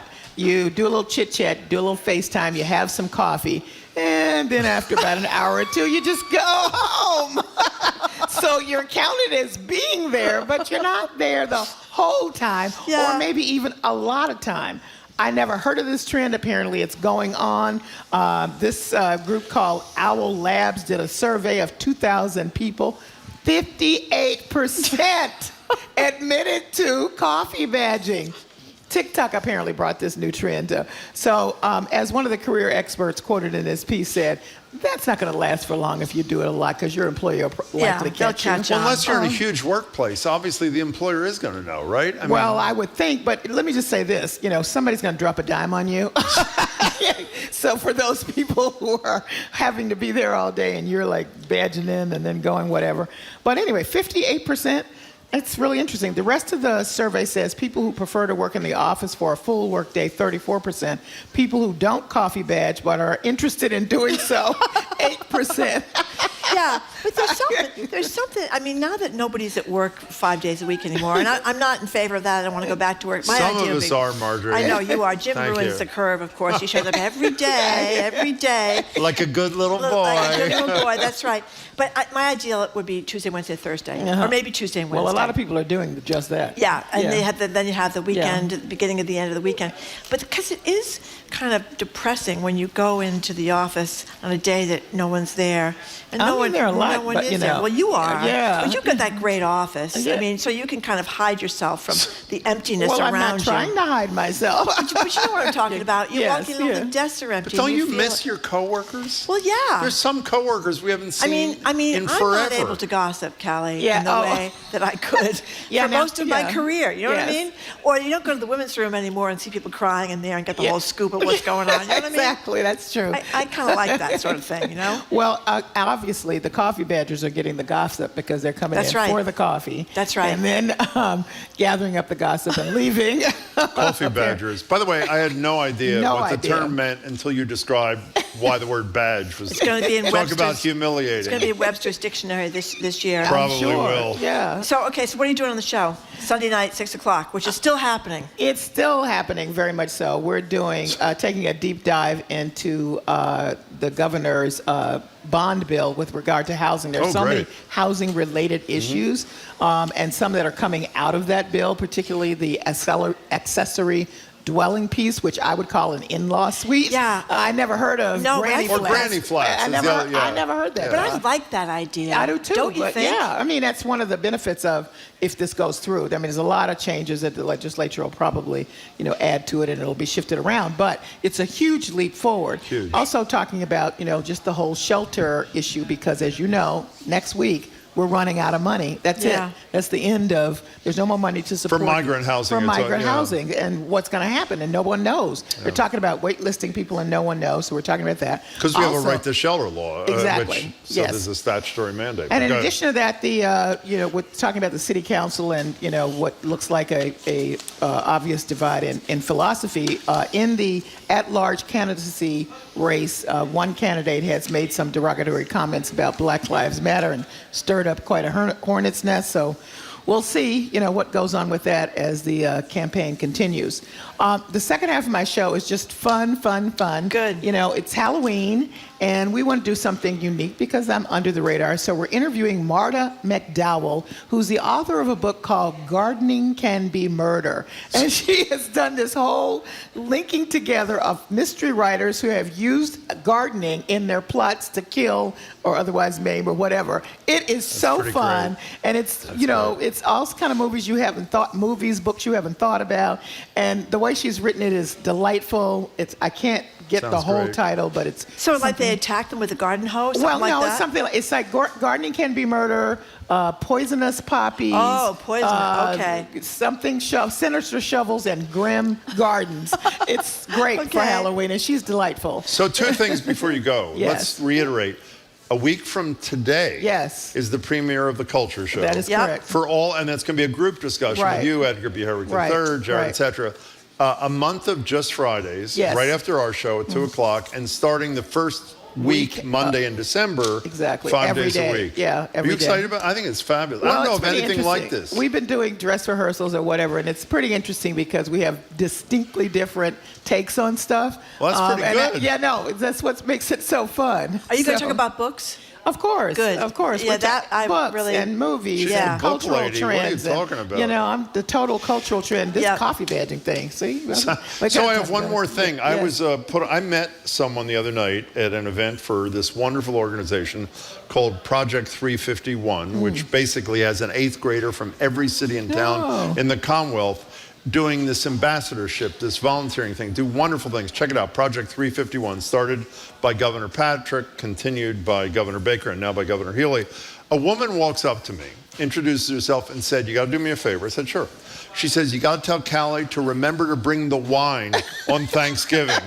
Do you know who it was? Loretta. It was Loretta. My dear friend. She was fabulous. She's it was my a dear thrill friend. to meet her. I loved it, Loretta. Yes, I bring the wine. Yes, you do. And by Happy the way, Thanksgiving. have you done the urban grape thing already? We're doing Urban Grape's coming this afternoon. Right. TJ and Hadley will be here. That's right. 1:20. I got me through COVID. They deliver. They are the best. Do they deliver? Yes. Yeah, yes. Oh, Yeah, they do. I didn't know that. That's going to Yes, change very- things too. We're going to do a little wine tasting later on, Callie. Yes, if you're they in the have some neighborhood. great South African wines. Yeah, and they do that brilliant thing from the lighter Progressive scale. Yes. yeah, to the heaviest, which if you don't know anything about wine, it's very helpful. Yes. And And one if more you do know time- something about wine, it's great. Congratulations on your fabulous Thank work you. for a decade and a half on Thank you. Basic Black. We'll see you next week. All Thanks, right. Callie Crossley. Thank you very Bye. much. Bye. We've been speaking with Callie Crossley, host of Under the Radar with Callie Crossley, which you can catch Sunday nights right here on 89.7 at 6 o'clock. You can also hear Callie commentaries on Mondays for GBH's Morning Edition. Thanks a lot, Callie. After a quick break, we're going to talk with John Rosenthal from Stop Handgun Violence about the state of the laws in the Commonwealth, not in the Commonwealth so much, up in Maine and across the country regarding guns, and about the differentiation between assault weapons and other types of weapons, long magazines, etc., and of course his reaction to yesterday's shooting. You're listening to Boston Public Radio, 89.7 GBH. We are broadcasting live from the Boston Public Library, and we are streaming at youtube.com/GBH News and facebook.com/GBH facebook.com/GBH News.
Welcome back to Boston Public Radio. Jim Browdy and Marjorie Egan. We're streaming at youtube.com/GBH News, facebook.com/GBH News. We originally intended to speak to the great Lydia Bastianich in this spot in today's show, coming to Boston on the 28th, 29th, and 30th for book events at Uncle Giuseppe's, Italy, Boston, Brookline Booksmith. And we hope you go. She's terrific. And I've seen the new cookbook. It's fabulous. But obviously, we wanted to dedicate some time today to further time today to discuss the nightmare in Maine. And the person we wanted to talk to most was John Rosenthal. He does a lot of really important things, but today he's here because he's founder and chair of Stop Handgun Violence. John, we really appreciate you joining us. Thanks so much. Thanks for having me. So first off, John, just give us your reaction to this latest mass murder shooting up in Maine. It's amazing it doesn't happen more. There's at least 2 mass shootings a day in America. For the last 3 years, there's been a mass shooting every single day. And today and every day, 130 people that woke up will be dead from gun violence in America. Last year it was 48,000. The year before that it was 45,000. And if you go back to 1995, when I built that billboard on the Mass Pike, and put up 15 beautiful color photographs of kids killed by guns and said the cost of handguns keeps going up. 15 kids killed every day. It wasn't long before you and I went to a gun show in New Hampshire. More Americans dead from the uniquely unregulated firearm in America than all U.S. servicemen and women killed in all foreign wars combined. This is a manufactured crisis, pure and simple, out of greed. And, truth is stranger than fiction when it comes to gun policy. I mean, U.S. gun policy is unrestricted access to all firearms, including easily handguns and military-style weapons without detection or a background check. Can we talk about Maine just for a couple minutes so we're clear and make sure we're giving out correct information? Angus King and an independent who caucuses with the Democrats, United States Senator, Susan Collins, United States Senator, and a Republican, both say they support limits on high-capacity magazines. But do not support, assault weapons bans. If their thinking goes, and I'm speaking for them, not me, if we limited the size of these magazines, whether you had an assault weapon or not, it really wouldn't make a difference. Are they right? You can only fire so much time, they would argue, without a high-capacity magazine. What's the response to that, John Rosenthal? Look, we give law enforcement 15 rounds in their service weapons to keep us safe. And Congress gives 30 to 100 round magazines to anyone who can breathe in 32 states without a background check to fulfill, sort of the manufacturing standards of an assault weapon, which is to kill as many people as possible without having to reload. So the magazine size matters, and the velocity matters. When 26 and 7-year-olds were killed in their classroom at Sandy Hook, their parents, they each got 3 to 11 rounds with an AR-15 like was used in Maine. Their parents had to identify them by their clothing.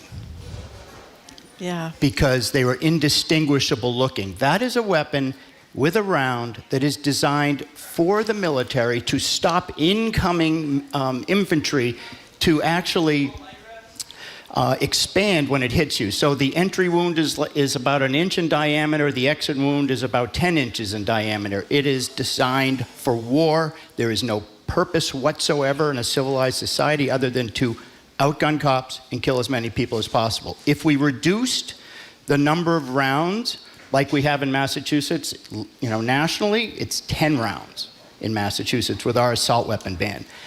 I think it ought to be lower. I mean, look, I'm a gun owner. I've hunted. And when you hunt, you need a hunting license, including in Maine, and everywhere across the country. And when you hunt deer, you're limited to 5 rounds. When you hunt duck, you're limited to 3 rounds to protect the duck and deer population. When you want to hunt humans, no license required and no limit on the number of rounds. That is why, in America, between concealed handguns that will lead to 90 dead today or more, 90% of the 130 dead today, and there'll be 2 mass shootings. We don't know where it is today, but it's happening in 2 places.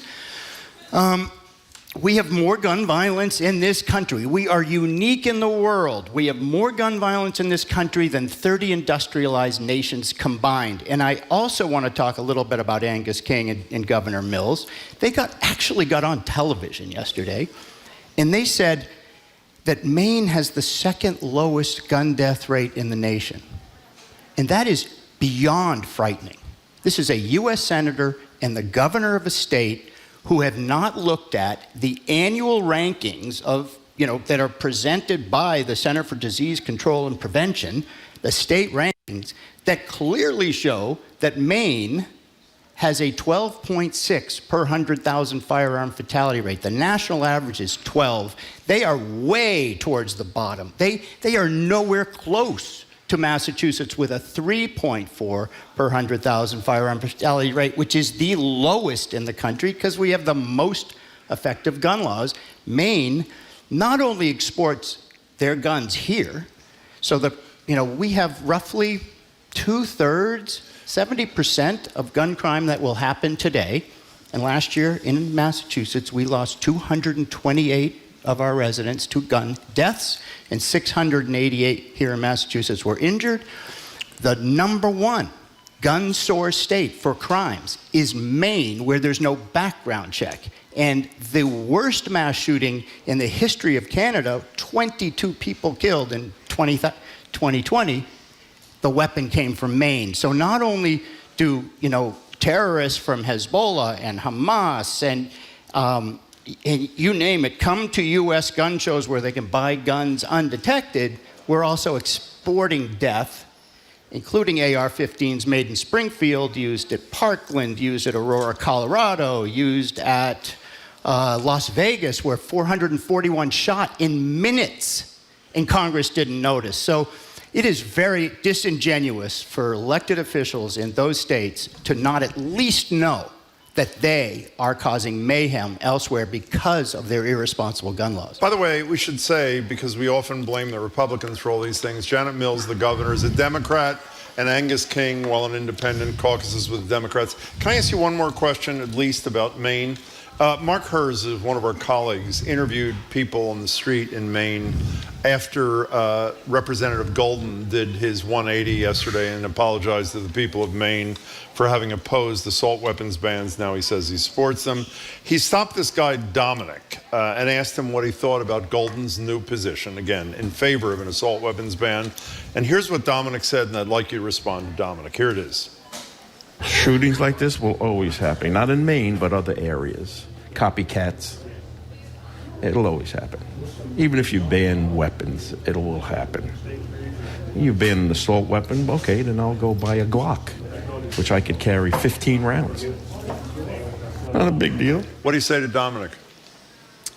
What I would say to Dominic is what I would say to the new House Speaker. Incredibly, he said, in Europe, they use cars to kill people. In the U.S., they use guns. You would be hard-pressed to find 100 people that were mowed down by cars in the last 10 years. And in America, 130 a day. And this is the new House Speaker. And just to give you a sense of where this all began, total fabrication and misinterpretation of the Second Amendment. The Second Amendment says a well-regulated militia being necessary for the security of the free state, the right to keep and bear arms shall not be infringed. Every single attorney general, every single court prior to 2008 said it's for a militia and a state national guard. That changed in 2008 in the D.C. Heller case. And Justice Scalia wrote for the majority. It was narrow, a 5-4 majority. He said, you can't ban guns in the common use of the founding, that is black powder single shot. And he said, but like all rights, they're not unlimited, and you could put reasonable restrictions on how guns are sold. And I would guarantee you that the majority of Congress never paid attention to that. So you can put reasonable restrictions on guns. That's what we've done here in Massachusetts. We treat guns just like cars. We've reduced the rate of gun deaths in our Commonwealth by 40%, and we have the lowest gun death rate in the nation. And the only thing we ban are military-style assault weapons and cheap guns without safety features, and soon ghost guns. But, you know, the guy in Maine who was interviewed, you know, it's the typical response. But for the gun industry, they want an arms race, and they're entirely unregulated. I mean, like toy guns are regulated. They have a red dot at the end of the barrel. That's a federal law. It can't be sold without it. But the assault weapon, the AR-15 or the easily concealed handgun that is used in the 90% of the daily shootings, the industry is it is prohibited from being regulated. So, you know, what happens after every mass shooting, and you're starting to see it right now, it happened after Sandy Hook. Everybody wanted a Made in Maine Bushmaster after it was used to kill 20 babies at Sandy Hook. 6- and 7-year-olds. And now, everybody wants after every single mass shooting, the sales of AR-15s go up, fear sells, but we've proven that gun laws save lives without any undue inconvenience to law-abiding citizens. We don't need an arms race. We just need accountability and responsibility on the part of gun owners to lock their guns, gun dealers to actually operate out of a bona fide store versus backpack, which is perfectly legal outside of Massachusetts, gun manufacturers to put safety features, just like car manufacturers put safety features in that directly, dropped injuries and deaths from automobiles. And we need to ban military-style assault weapons and large-capacity ammunition magazines. They are the common denominator. It's what all the angry white guys want to do when they want to kill people, which is happening way too often now. And you're an expert on guns. I am not. But This is John Rosenthal from Stop Handgun Violence. What I understand, the big deal about these military capacity weapons is the speed at which they can kill people, the fact that the bullets kind of explode inside people and that they have these high-capacity magazines. That's different, I think, than if you go out and get most other kinds of guns. It would be, frankly, harder to kill somebody. Well, it's the type of round that matters. It's the number of rounds that matter. When they have to reload. And it's unconscionable when you think about law enforcement who are on the front lines. We expect and want them to protect us. We ought to support them. And Congress allows anyone who can breathe in 32 states to buy larger capacity magazines in order to outgun them. Yeah. And then, there's the round that explodes when it hits you. There's the round like the 223 used at Sandy Hook and Parkland, and you name it, the AR-15 used up in Canada. I mean, those families are having to identify their loved ones. I mean, I'm wearing this T-shirt. Bullets leave holes. Yeah.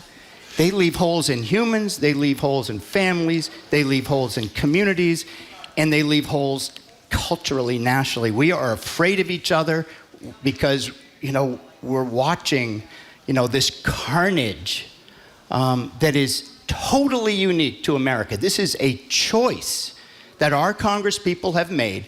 They are going to continue to take blood money campaign contributions from the uniquely unregulated gun industry that the Congress gave immunity from lawsuits, so they can't be sued even when they market directly to criminals and terrorists. And I will tell you, there's a Tennessee company called Barrett.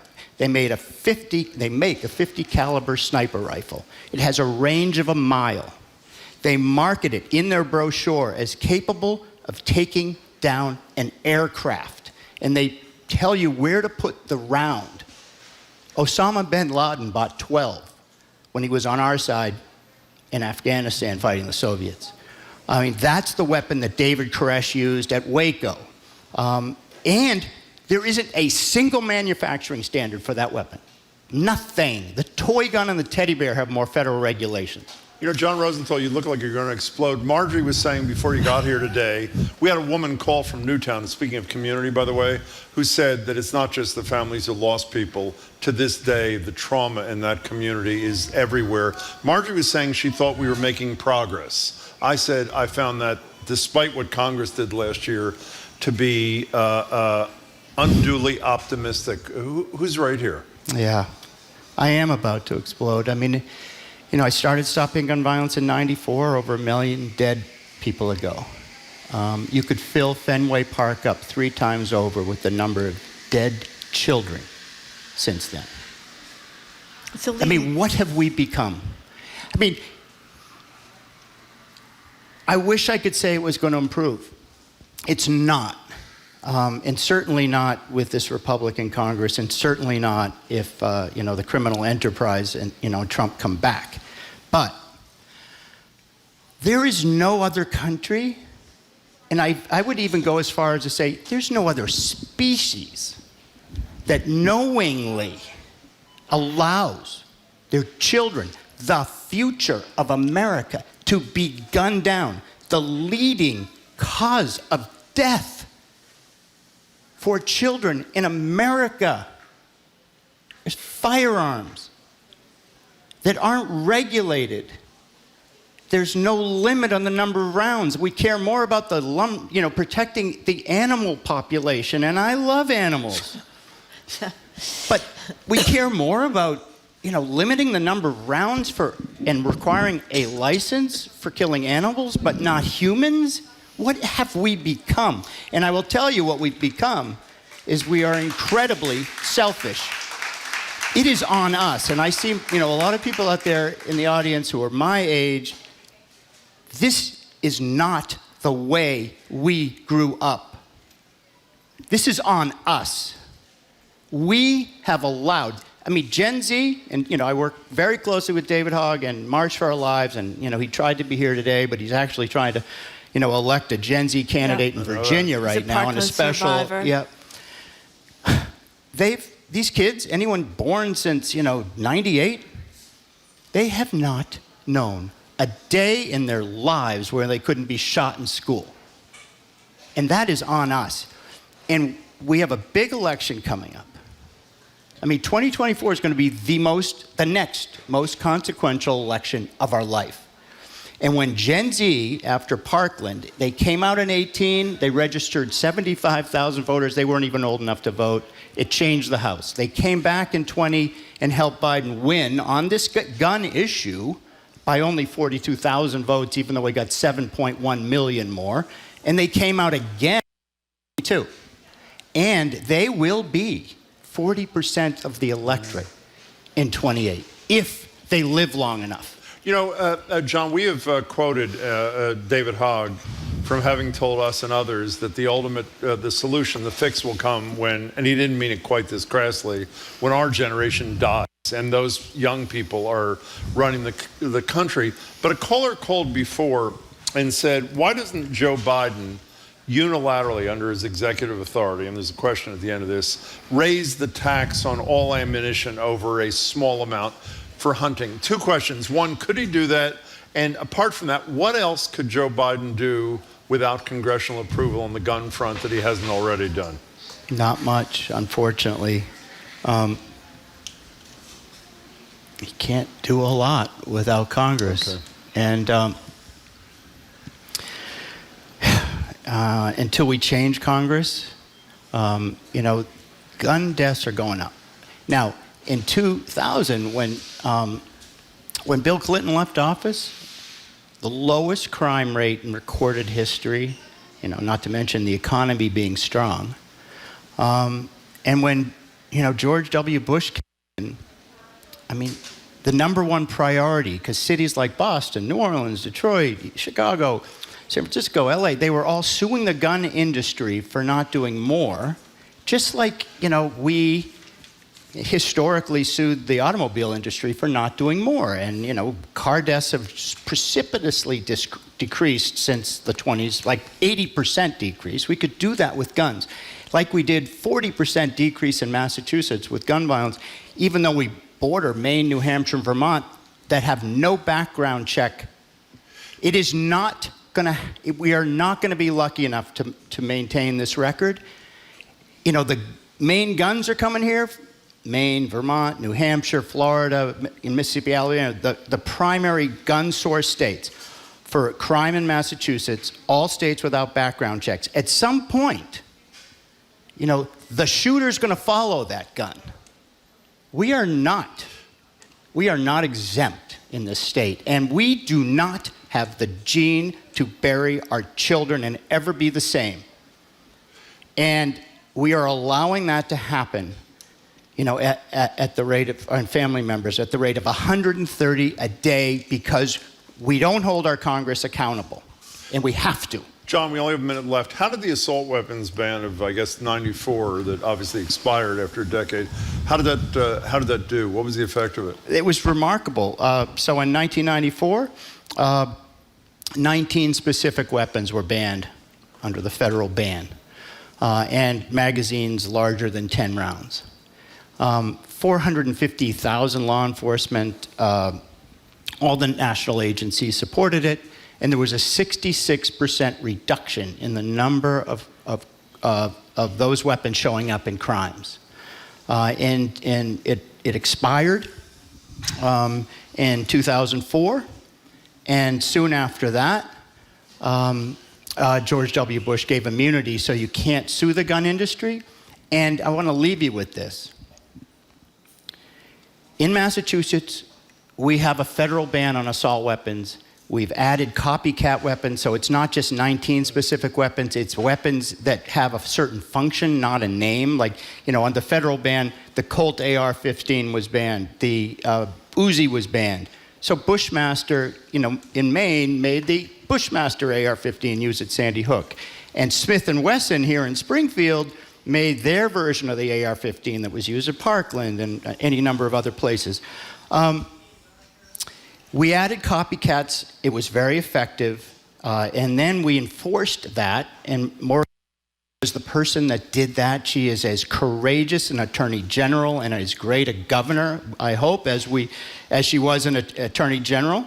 You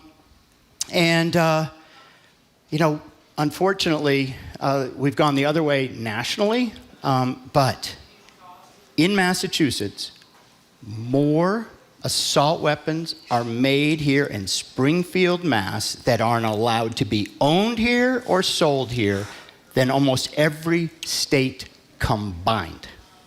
So we have a big responsibility. Marjorie Decker and I worked very closely. We filed a bill that, you know, bans the manufacture of assault weapons. If you can't use any weapon you can't use here, you can't make here. Is that? That's right. Why is it okay if we ban something because we want to keep Massachusetts residents safe. But you can make it here. But you can make it and cause mayhem in every other state. And shame on Smith & Wesson. They had been a big part of the solution.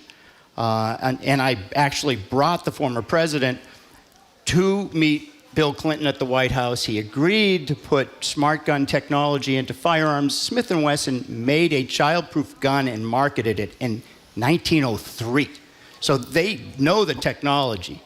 But the NRA and every other gun manufacturer boycotted them out of business. Now they're owned by American Outdoor Brands, a Wall Street private equity firm, and they make AR-15 assault pistols that are really easy to conceal, as well as AR-15 assault rifles. So we have a role, and Massachusetts is the solution, not the problem.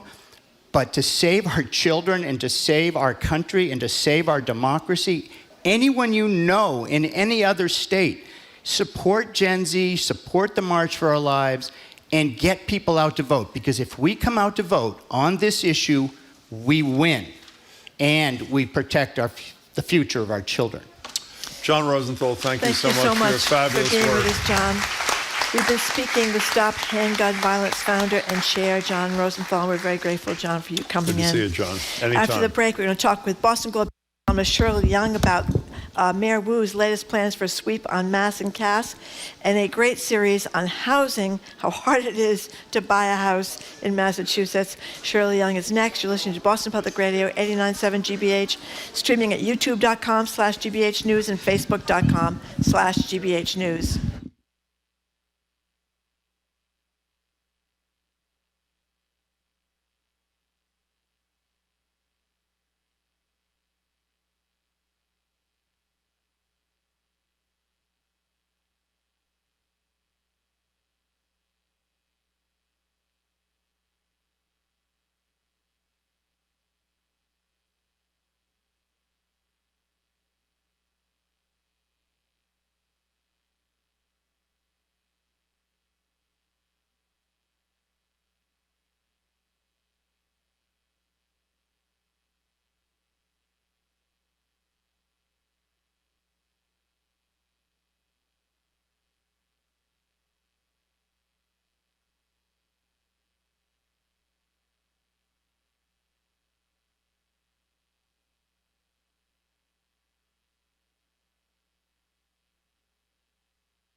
Welcome back to Boston Public Radio. Jim Browdy, Marge Regan, live at the library, streaming at youtube.com/GBH News and facebook.com/GBH News. We're joined now live at the Boston Public Library by Shirley Young, business columnist for the Boston Globe. She also hosts the terrific weekly podcast, Say More, with Shirley Young. New episodes come up every Thursday. Shirley, good to see you. Hi, Jim. Hi, Marge. Hey there. Hello, Shirley Young. So you've done a lot of reporting about Mass Ave and Melnia Cass Boulevard. That's where people may know there's sort of a little tent city down there where people have been using drugs, and some violence has gone on there, stabbings, sex trafficking, et cetera. The mayor, that would be Michelle Wu, has a new plan. They're going to be getting rid of a lot of those tents. What do you think? You've spoken to the business people down there too, who are having a tough time in the neighborhood. So what do you think? We've been here before, right? Yeah. It's a bit deja vu. When Kim Janey was the acting mayor, she passed a similar ordinance. Then Mayor Wu was elected in January. Was it 2020? Was it 1 or 2 now? I think it was 21, wasn't it? I would say it was 2. Okay, we don't know. But whatever. We don't know. I can't. Her first. Wait. Her first term. We'll figure it out. I know, isn't that terrible? I can't. Yeah. It's all a blur now. It It was her January. It must have been January 2020. 2. Yes. Whatever. Yes, Go it ahead, was Shirley. Yeah. And the tents were gone. Yeah. It was a big part of her campaign. And I remember going the next day, right? And people were back. Maybe the structures weren't back, but people were still there. There were still 50, 60 people gathering during the daytime on Mass and Cass. So I think she has to do this, though. I think she has to keep trying. She has to keep coming up with a new plan, because when you go down there, it doesn't seem like anything has happened. There's still a lot of tents. It's still very dangerous. In fact, it seems like it's even more dangerous And we now. should be clear, my understanding is the change, we discussed this briefly with Callie, that the city council overwhelmingly approved, is unlike 40 hours notice to take down your tents, whatever, temporary housing. As long as you are offered a housing opportunity, from that moment forward, law enforcement is empowered to. I thought it was dump very the similar to tents. last time. I think Kim Janey had a very similar housing, But there's no 2-day notice anymore. You provide a housing opportunity, and then law enforcement is covered. I think that's the way it will work. I mean, the principle's the same. That they're not going to just boot you out. They're gonna give you some notice, and they're gonna provide housing, whether it's an emergency shelter bed or transitional housing. And so this time they're creating some more transitional housing to prepare for clearing of these streets. And so, but she has to do something. She can't let this stand. So we'll see if this works. I still think Sheriff Tompkins had the best idea. Here we go. I do. It's not going to happen. It's not going to happen. Well, explain what it is, since you brought it up Well, briefly. he offered. We were talking about how people can't get mental health treatment. How this shooter up in Maine was 2 weeks in a mental facility when he was talking about hearing voices. Obviously, 2 weeks is not enough. You can't afford to get mental health treatment. You can't even get a mental health provider half the time because there's not enough of them. He was offering 3 months. I know it was in the jail, and people didn't like that. It was section. Yeah, they had to be go forced through the into court. treatment. That's Yeah. right. And I think many times, all of us know if people have drug problems, people have liquor problems, people have mental health problems. They're the last person to volunteer to go in for treatment. But 3 months of treatment, 3 months of mental health treatment, 3 months of substance abuse treatment, boy, that's something that most people can't get. And I think we just threw that out the window much too quickly. When people said it doesn't work when you're forced into treatment, well, it doesn't work if you go into detox for 4 days and then you come out. So I don't know. I thought that we rushed too quickly past Okay, that. so let's stay on the issue of housing if we can. You wrote a totally unfair piece the other day about a proposal that's been advanced by Mayor Wu a little bit differently, a transfer tax on the sale of real estate. Her proposal, Wu's, would be over $2 million. And in this $4 billion housing thing from the governor, including tens of thousands of units of affordable housing, she proposed, correct me if I'm wrong here, a tax of from 0.5 to 2%. Each individual community decides if they want to do the tax, what the level of taxation is, for the sale of property worth more than $1 million or worth more than whatever the median value is if it's over $1 million. If the average value, median value is 1.2 million, then you only pay a tax on the higher value. On the higher value, all the money would go to affordable housing. And I don't know if you use this example or not. So this would mean, for example, if a community went for the lowest tax level, again, this is local option, which is 0.5, if that family made, sold it for $1.4 million, how much money would that be? $2,000. You sell a house for $1.4 million, you can't afford $2,000 to pay in taxes for affordable housing? Shirley Leung? Well, woman of the people? I guess, a realtor got to me. Blame it on the realtor. With his elderly couple example in Arlington, bought the house a long time ago. And even though they refinanced the house, I think the house is worth $1.1 million. They're in their early 70s. They're debating whether or not to sell, but they're a little scared by the taxes. And they still owe a mortgage on this house because they've refinanced. They've done reverse mortgages, and so when they sell a house, they only get like I think they sell them more. They don't get the whole $1 million. And so they have to live off of this. And so to them, a few $1,000s makes a big difference. And so, I was just pointing out this is something that lawmakers need to think about. I do feel like it is a local option, right? I've since learned that communities not only can decide whether it's 0.5 or 2%, 0 or range. in between, right? In between. They could also decide it could be more than $1 million. It doesn't have to be. It can't be Oh, they less can than set a higher level? Yes, they Oh, I can didn't know set that. a. So Okay. I've since learned that. I mean, I was just chafing at the idea that $1 million house in Greater Boston. That's not, rich people don't live in $1 million homes in Greater Not Boston. anymore. And a lot of them probably have a lot of debt. You know, they're not going to be, and so this couple, they have to, you know, if they live another 20, 25 years, can they live off of those proceeds? I don't know. That's an open question. Well, minus a couple $1,000. You know, And also one more thing, can I say? Sure, of course. That's just one tax. I mean, there are a lot of other fees and taxes that you're paying with. I mean, on a closing kind of on thing. your closing. You know, there's also a sales tax, I believe, on transactions. So I think they just need to look at the whole picture. Can we talk about her proposal just for a minute? What makes me nervous about this whole thing, it's pretty ambitious. Not pretty, it's wildly ambitious, this housing plan she has. When she's here next month, we'll obviously talk to her about it. It seems to me the transfer tax is going to have a really hard time with the legislature that is generally pretty beholden to the real estate industry. Because so many of the legislators own lots of real estate. Themselves. Secondly, this thing about the old accessory dwelling units, the ADUs, the granny flats, the whatever they're called, which would basically take away most of the authority of cities and towns to say no to that, which would mean to be statewide approval. I assume local leaders are going to go absolutely apoplectic, and most legislators are scared of the local leaders back home. So those two things, it seems to me, are at risk, and tell me what you think. And thirdly, what has gotten almost no play, you may have mentioned this, I'm not sure, is what's missing. She includes a local option transfer tax. She does not include a local option rent control proposal, which she has told us she agreed with in principle, she being the governor. And I haven't heard a word from Mayor Wu about the failure to include. Have you?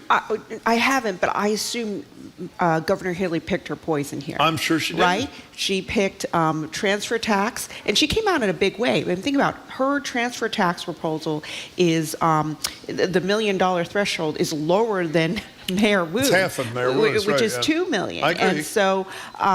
And so I think she decided, you know, she knew that the transfer tax would be, and rent control, two very politically charged ideas, would be fighting the business community, real estate community over this, and a lot of legislators. So she's only going to pick one. Well, fight, also it may be like know. some of the other tax proposals. It maybe she starts at $1 million, and then there's some compromise There on could be Beacon some Hill, compromise. where the transfer tax only applies at a higher number. Meanwhile, you guys at the Globe are doing this great series about the disastrous situation for trying to get a house. I mean, they were focused on in Milton and other suburbs. Well, give us a Cliff Notes version of the story about Milton, the story about this, you know, you used to be able to be a regular person and buy a house around here. That's out the window now. So the spotlight has turned its attention to the housing crisis in Massachusetts. It's starting a series, I think it started last week, the second one dropped this week.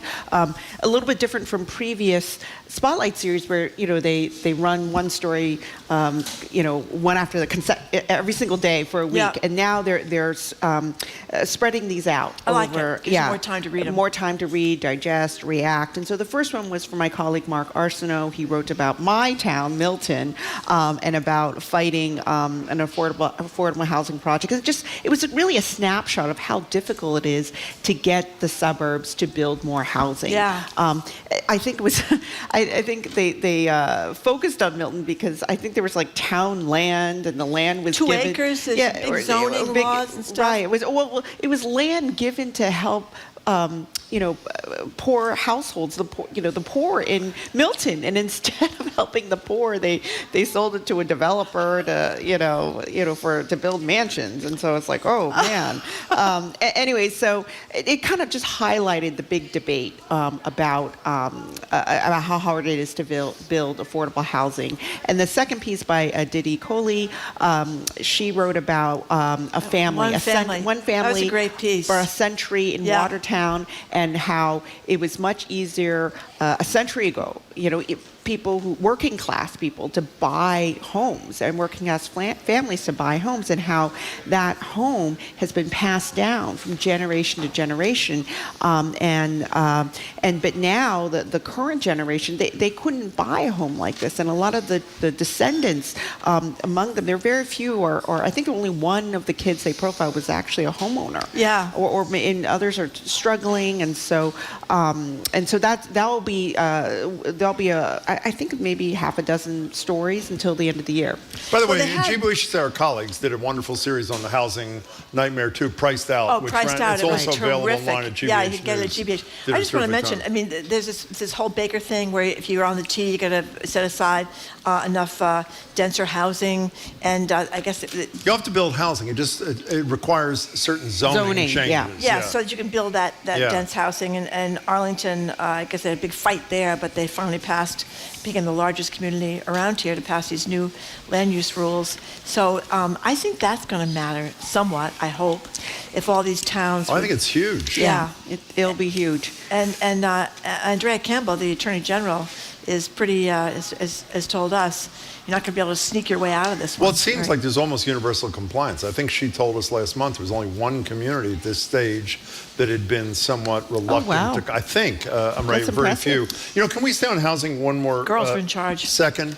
I don't know if we asked you this question at the time, but there were stories a couple of weeks ago about how in California and to a degree in Florida, because of climate conditions, some insurance companies were leaving the state. Right. And my understanding is nobody's left here yet. Right. But rates are going up astronomically, not just if you're lucky enough to have a house on the water, but in some cases, if you're Half 2 miles from the water, mile, yeah. depending upon the slope and Right. that sort of thing. What is the status of all this? And is there a state fail-safe if it turns out that's there's a good housing question. and house insurance you can't afford? Well, Yeah, we should check that's a that for good next time, question. but go ahead. Well, yeah, I mean, another colleague did a story about rising home insurance premiums and costs, given all the, flooding and changes driven by climate change. And, I've seen in my own insurance bills, I don't know if you noticed too. Oh, we have too, yeah, absolutely. Yeah. They've risen quite significantly. And so, and I can understand, I mean, we've had really weird weather events, flooding in greater Boston. I mean, you're not even close to a river, and you have your basement flooded. You seen David Abel's inundation district? Oh, I haven't seen it. We had him on the other day. Yeah, we saw it. That's about the seaport or the inundation district. Yeah. I wouldn't buy there unless you're going to move within 2 years. I wouldn't be buying there, right? Exactly. Unless you're on the 14th floor kind of thing. Yeah, but even if you're on the 14th floor, You're building, right? kayak when you come out the front door. I mean, I don't know what you're going to do. By the way, I met last night. Turns out I did a thing at an interview thing at an event with Senator Markey and Climate Chief Hoffer at something called the Northeast Clean Energy Council, which was run by Joe Curtatone, former head of obviously Mayor of Somerville. This is an incredible organization. It's all of New England and New York, where all of these clean energy leaders, whether it's wind, air, solar. And one of the issues that does come up is this whole insurance thing, and people should check it out. I knew very little about it, I'm embarrassed to say, but doing some really important work with some really important organizations. And Curtatone's a great leader there, too. Just a quick side, now they're talking about the spontaneous hurricanes, where that hurricane that was hit Acapulco. Tornadoes Yeah, too. they thought it was going to be a tropical storm, and then during the day, it went up to a Category 5 hurricane. It was like an overnight explosion. Usually you have a few days, as the hurricanes either get stronger or weaker. This one was like 0 to 60. So that's the next We do have to frontier. follow up, though, on an insurance thing, because if your increase, and some of the increases in the Globe story are astronomical and unaffordable, what do you do when your home insurance, especially in these scary times, is beyond your ability to pay? Is there some, I know in California, I believe in California or Florida, isn't there a state program? Yeah, I was just wondering if there's an insurance of last resort, though. That's what I was thinking, But I think they're running out of money in the insurance of last resort in Florida because there's so many people with last resorts with all the hurricanes there. And it's not really a lot of money either. It's kind of like if your pension goes into the government, you're not getting your whole pension, you're getting a small part of it. We should say, by the way, for people, speaking of Florida, for people who think Marjorie only picks on Ron DeSantis, his predecessor, Scott, who's now a United States Senator, what term did he ban all state agencies from using in any document when he was governor? I think it was climate change. Climate change could be said in Florida. It could not be used. Wow. So, Shirley, we only have a minute left. Okay. Say More, one of our favorite podcasts. Oh, What's this week? The one that just happened yesterday was about Palestinian and Israeli conflict. I'm out of my wheelhouse on this, but it's such an important topic, and I learned so much from our two guests. Nadav Tamir, who is in Tel Aviv, and he runs this organization called J Street Israel. He organizes Americans around, pro democracy in Israel and how and what Americans what role they can play in Israel's future. And then also Rashid Khalidi, who's really one of the leading scholars, Palestinian scholars at Columbia University. And they gave kind of two 14-minute kind of almost mirrored conversations about their viewpoints on what's going on, and it was terrific. I mean, I guess I was really surprised. Like, I felt that Nadav was actually quite harsh on the Israeli government, more than I thought he would be, and he really. And Netanyahu is, I think, short-lived. I think for running the country over there. Yeah, he was very critical. I thought that it'd be a time where everyone would come together, but he was critical. And the Times had a story today about even within the own Israeli government, they can't even decide if they're going to do a ground invasion or not. So I thought that was really interesting. Was it in your podcast or somewhere I read where they're not giving much help to the people that in these kibbutz that were attacked? Oh, I didn't know that either. Yeah, really? There's a lot of complaining about that. They're not getting the help there, and why we still don't know why it took hours and hours and hours for the military to show up and help people, etc. And Rashid, the most interesting about Rashid, the conversation with Rashid was he was talking about when he is interviewed. It's a very different. Viewpoint when he's interviewed by the American press versus in India or other countries. Shocking. And he said the other media outside of the Western media, they really care about the Palestinians. They really care about the Palestinians, what's going on in the Gaza Strip, and they're less aligned with Israel. It was actually really fascinating. I didn't really think about that perspective. Say more with Shirley Leung. Check it out. Shirley, it's great to see you. Thank you so much. Wonderful to see you. Business columnist for the Boston Globe and host of a great podcast, Say More. You can get it wherever you get your podcast, Spotify, Apple, wherever that is. Shirley, thank you so much. Up next, Hadley and TJ Douglas from the Urban Grape Wine Store in Boston. They're going to join us for a Friday afternoon wine tasting and tell us about how their drink, Progressively Madre, has expanded into so much more than selling alcohol. You're listening to Boston Public Radio, 89.7 GBH. We are broadcasting live from the Boston Public Library, streaming at youtube.com/GBH News and facebook.com/GBH News.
Welcome back to Boston Public Radio. Marjorie Egan, Jim Browdy. We're live at the library. Streaming at youtube.com/GBH News, facebook.com/GBH News.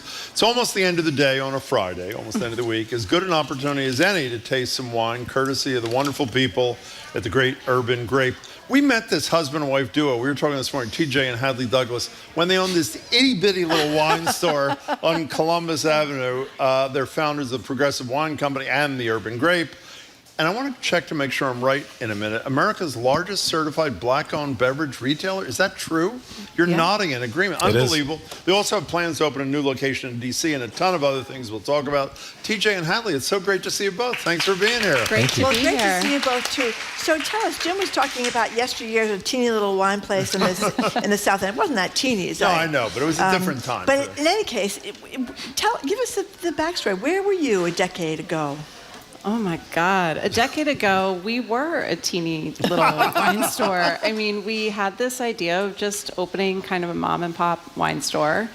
But we wanted to bring something new. So TJ developed the progressive scale, which is the idea of selling. Explain that to people. It's the idea of selling wine by the body of the wine as opposed to varietal or region, which is very customer friendly. And it just took off, and it's just grown and grown every year for the past decade. We've been so lucky. Boston's been so incredible to us, and now we're taking the show on the road. Hold on for 1 second. It is customer friendly. It's for people who know for people who don't know anything about wine. That's why Jim shops there. That's exactly right. That is it's true. I mean, so many right. people I've told about your place that have gone there, and myself when I went there, most people know, do you like a heavy, full-bodied thing, or do you not? And it makes it so easy and unintimidating. I think it was a brilliant idea. What you used to say, skim milk to cream. Is that the analogy? Skim milk, whole milk, heavy cream. Yeah. And it is really, and it's is it 0 to 10 or 1 to 10? Were you the first to do this? Retail-wise, yes, and on the progressive scale, absolutely. That's really, you also used to tell us, we're not going to stay in the past forever, All right. but we're going to stay in the past for a minute, that when you would go to, I don't know, wine conventions, whatever the hell they were, you'd look around the room, and there were not many people who looked like you 10 years ago, 12 years ago, right? What are things like now? Things are changing. I'm not the only one in the room, depending on what room it is, but I'm still one of a few. And so we're trying to change that as an entire industry. We're trying to change that and give more people opportunity, both for workers and also for the consumers, where someone can see themselves represented. So why do you think you've had this explode? I know it's hard to ask the people who are in the middle of this, but you've really exploded, Hadley, on so many fronts. Why does this work so well for you guys? I think it's because we have just always been very transparent, very upfront with people. We're very accessible. It's still me on the Instagram page. It's still me writing the newsletters. Even though we've grown so much, we've really tried to keep those touch points. And we've kept very true to our ideals of not only how we sell wine and the wines that we bring in, but also in trying to make the whole industry more accessible. And I think it's just a message that has really struck a chord with people for the last decade. We have Lee Pelton here every month from the Boston Foundation. I was unaware until we were preparing to see you guys today that part of the funding that has allowed you to expand, and you'll tell us in a minute what some of the expansion is like and where, came from an equity grant from the Boston Foundation. It did. Correct? Yeah. Yeah, $500,000 loan, low interest loan? Yeah, and what it was, the short version of it is that Hadley and I went to go into this program to offer our services as mentors, and they actually wanted us into this program, which was a 10-month program, which minority forward businesses here in the Boston area to take our smaller company and grow it. And so really trying to figure out a strategic targeted growth pattern, and we had great access to it. And Lee's a friend, a client, and a neighbor. So, is he? Yeah. And so what are you doing? We know about the DC thing. Well, tell us about that, but you're a whole host of things. You guys are, look at the look on your face. There's a lot going on. I mean, Go ahead, this is I'm like a deer in headlights because TJ creates a different business plan once a week, and I'm just along for the ride. But so we have the Boston store, which is Columbus great Avenue, on Columbus Avenue in the South End, and we have a really thriving e-com business, which is great. Very easy to shop online for wine. We are continuously trying to make it easier online. We started our own wine brand, which we'll taste today, Progressive Wine Company. Oh my God! I didn't know that. And we have 3 SKUs right now: a Sauvignon Blanc, a Rosé, and a Pinot Noir. And we are expanding to 5 SKUs next year. What does SKUs mean? Product lines. Oh, okay. And we have the Urban Grape Wine Studies Award for Students of Color, which is our kind of nonprofit arm, which helps to create access into the industry. And we're expanding to DC, and we have a couple little side projects too. Yeah, a couple other ones. And it's maybe I got this wrong. I don't really understand who's allowed to ship wine anywhere. I think I read that one of the reasons for the move to DC, other than the fact you feel there's a neighborhood that really is right for another urban grape, was because you have greater ability to ship to certain. Explain what the law is and what. Yeah, after Prohibition, the liquor laws were created state to state, and DC's federal. So a lot of the limitations that we have and most retailers have around the country really don't exist in DC. And with all of our corporate clients and our clients around the country, this will provide them access to us without having to have an urban grape in their hometown. So I have shipped wine from your place to people in Massachusetts. Yeah. Yep. Can I ship wine from your place here to beyond our borders, or what are the rules? But we can talk offline. So you know what I Well, want? wait, can we have something to drink while Yeah, we're talking about this? let's And then start we with keep our talking. first But one of the Yeah. other great things about DC is a lot of the similarities that DC has to Boston, and particularly the South End. It's a very hospitality-driven city. It's a very diverse city. Food scene is just absolutely wonderful. And it's also a walking city. And, we really like to build community through beverage and help take the intimidation out of wine. And just like we've been very successful with the Boston community here, we feel that we'll be able to do the same in DC and beyond. Okay, what are we drinking? So this is one of my fellow wine enthusiasts, Future 40 winners, a woman named Anne, and she is in Oregon, and she is a small winery out there. This is called Helioterra, and it's a grape called Pinot Blanc. And if you just swirl it, smell it, a lot of tropical flavors or aromatics like guava. Actually, what do you smell, Marjorie? It is kind of fruity. It's Yeah. very fruity. Yeah. Now, where does this rank on the skim milk to creamy? Yeah, so this is in that kind of like 1% milk on a progressive scale, where the body, the viscosity of the wine we take on the front palate, which is literally the front of your mouth. This sits as a 3. So it's a light to medium bodied wine. Okay, We did that wine tasting thing. Remember this? I know, for the station. And they said this is what you do. You have to swirl it, You have to swirl it. Yeah. And why do you have to swirl it? You have to swirl it because it releases some of the alcohol, so that then you can better enjoy the nice elements of the wine. And you can smell it. Yeah, so you can smell it a little bit better, taste it a little bit better without really the alcohol. cool, now when I go out and I do and this you swirl. So TJ, why do I like in the 8 and 9 range? Why do I like full body? Why does someone like full bodied as opposed to a 1 or a 2 or a 3? Well, for all of the loyal listeners who want to get you a gift, Jim really likes 7 and 8s on the progressive scale. Why? And Zinfandel. Why do and I you like do that because you like fruit, you like yumminess, and you may not like the dryness of wine, which most wines that we all consume are dry. But when you get into that full body on the higher level on the progressive scale, it has just like this blanket of yumminess, which is fruit. And that's on the red or the white? That's on the red or the white. Red or the white. Yeah. Okay. All right. This is delicious. What's this thing again? One more so time. it's called, the grape is called Pinot Blanc, and it's from Helioterra from Oregon, female owned and produced, and we sell this for $25 on our website. Great. And store. What's next? What is next is, and if you want to dump it, you can. Yep. What's next is our own wine, progressive Jim never wine company. dumps I know. the wine. We've never seen Jim dump wine. This is a little bit lighter than what you typically drink, but it is lunchtime, so we'll get you something lighter. So this is Progressive Wine Company, and this is 100% Pinot Noir from an area called the Russian River Valley in Sonoma, about an hour plus north of San Francisco. And this is part of our program where $1 from every bottle actually goes back into the Wine Studies Award and helps financially support our students when they travel out to California and work for 3 months and learn that side of the business and learn how to make this wine with a professional winemaker, So of course. we have 2 students right now who are actually out in California working harvest, picking the grapes for the next vintage, learning how to make the wine, learning how to market it. It's an incredible in-depth program. You know, all the time about the impact of climate change on a lot of these vineyards. It's kind of scary. It is, and we've been talking about it for at least a decade and a half. Plants get confused in how they're growing. People are starting to grow different varietals in different areas of the world that they may not have been ripening before, or they're ripening too much so they can't grow them anymore. Like today, the plants are very confused today.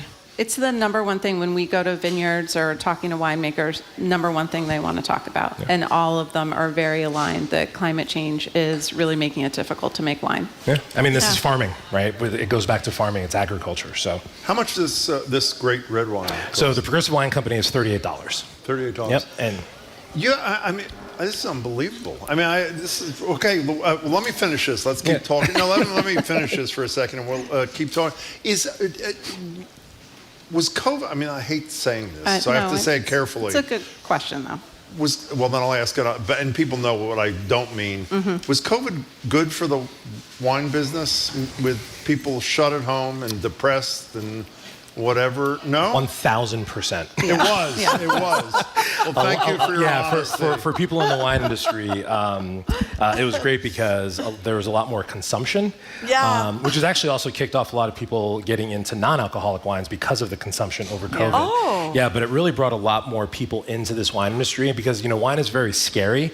And, Marjorie asked, why do you swirl the wine? Well, if you don't know that, you're going to do it just by looking at someone else. But that's kind of intimidating. And when you're at home or when we were doing virtual tastings, that intimidation, that fear of looking silly when you're drinking wine or asking a silly question doesn't exist when you're wearing sweatpants on your couch. That's true. Okay, so you're That's wearing true. sweatpants on your couch, and at least some people, not a lot, some people are no longer wearing sweatpants on their couch. Does the habit stay with them, or was it a COVID function that they lost? The wine industry has stayed really robust. I would say that the drinks industry in general has stayed really robust. I mean, we have seen some changes like RTDs, which are ready-to-drink cocktails that come in cans and things like that.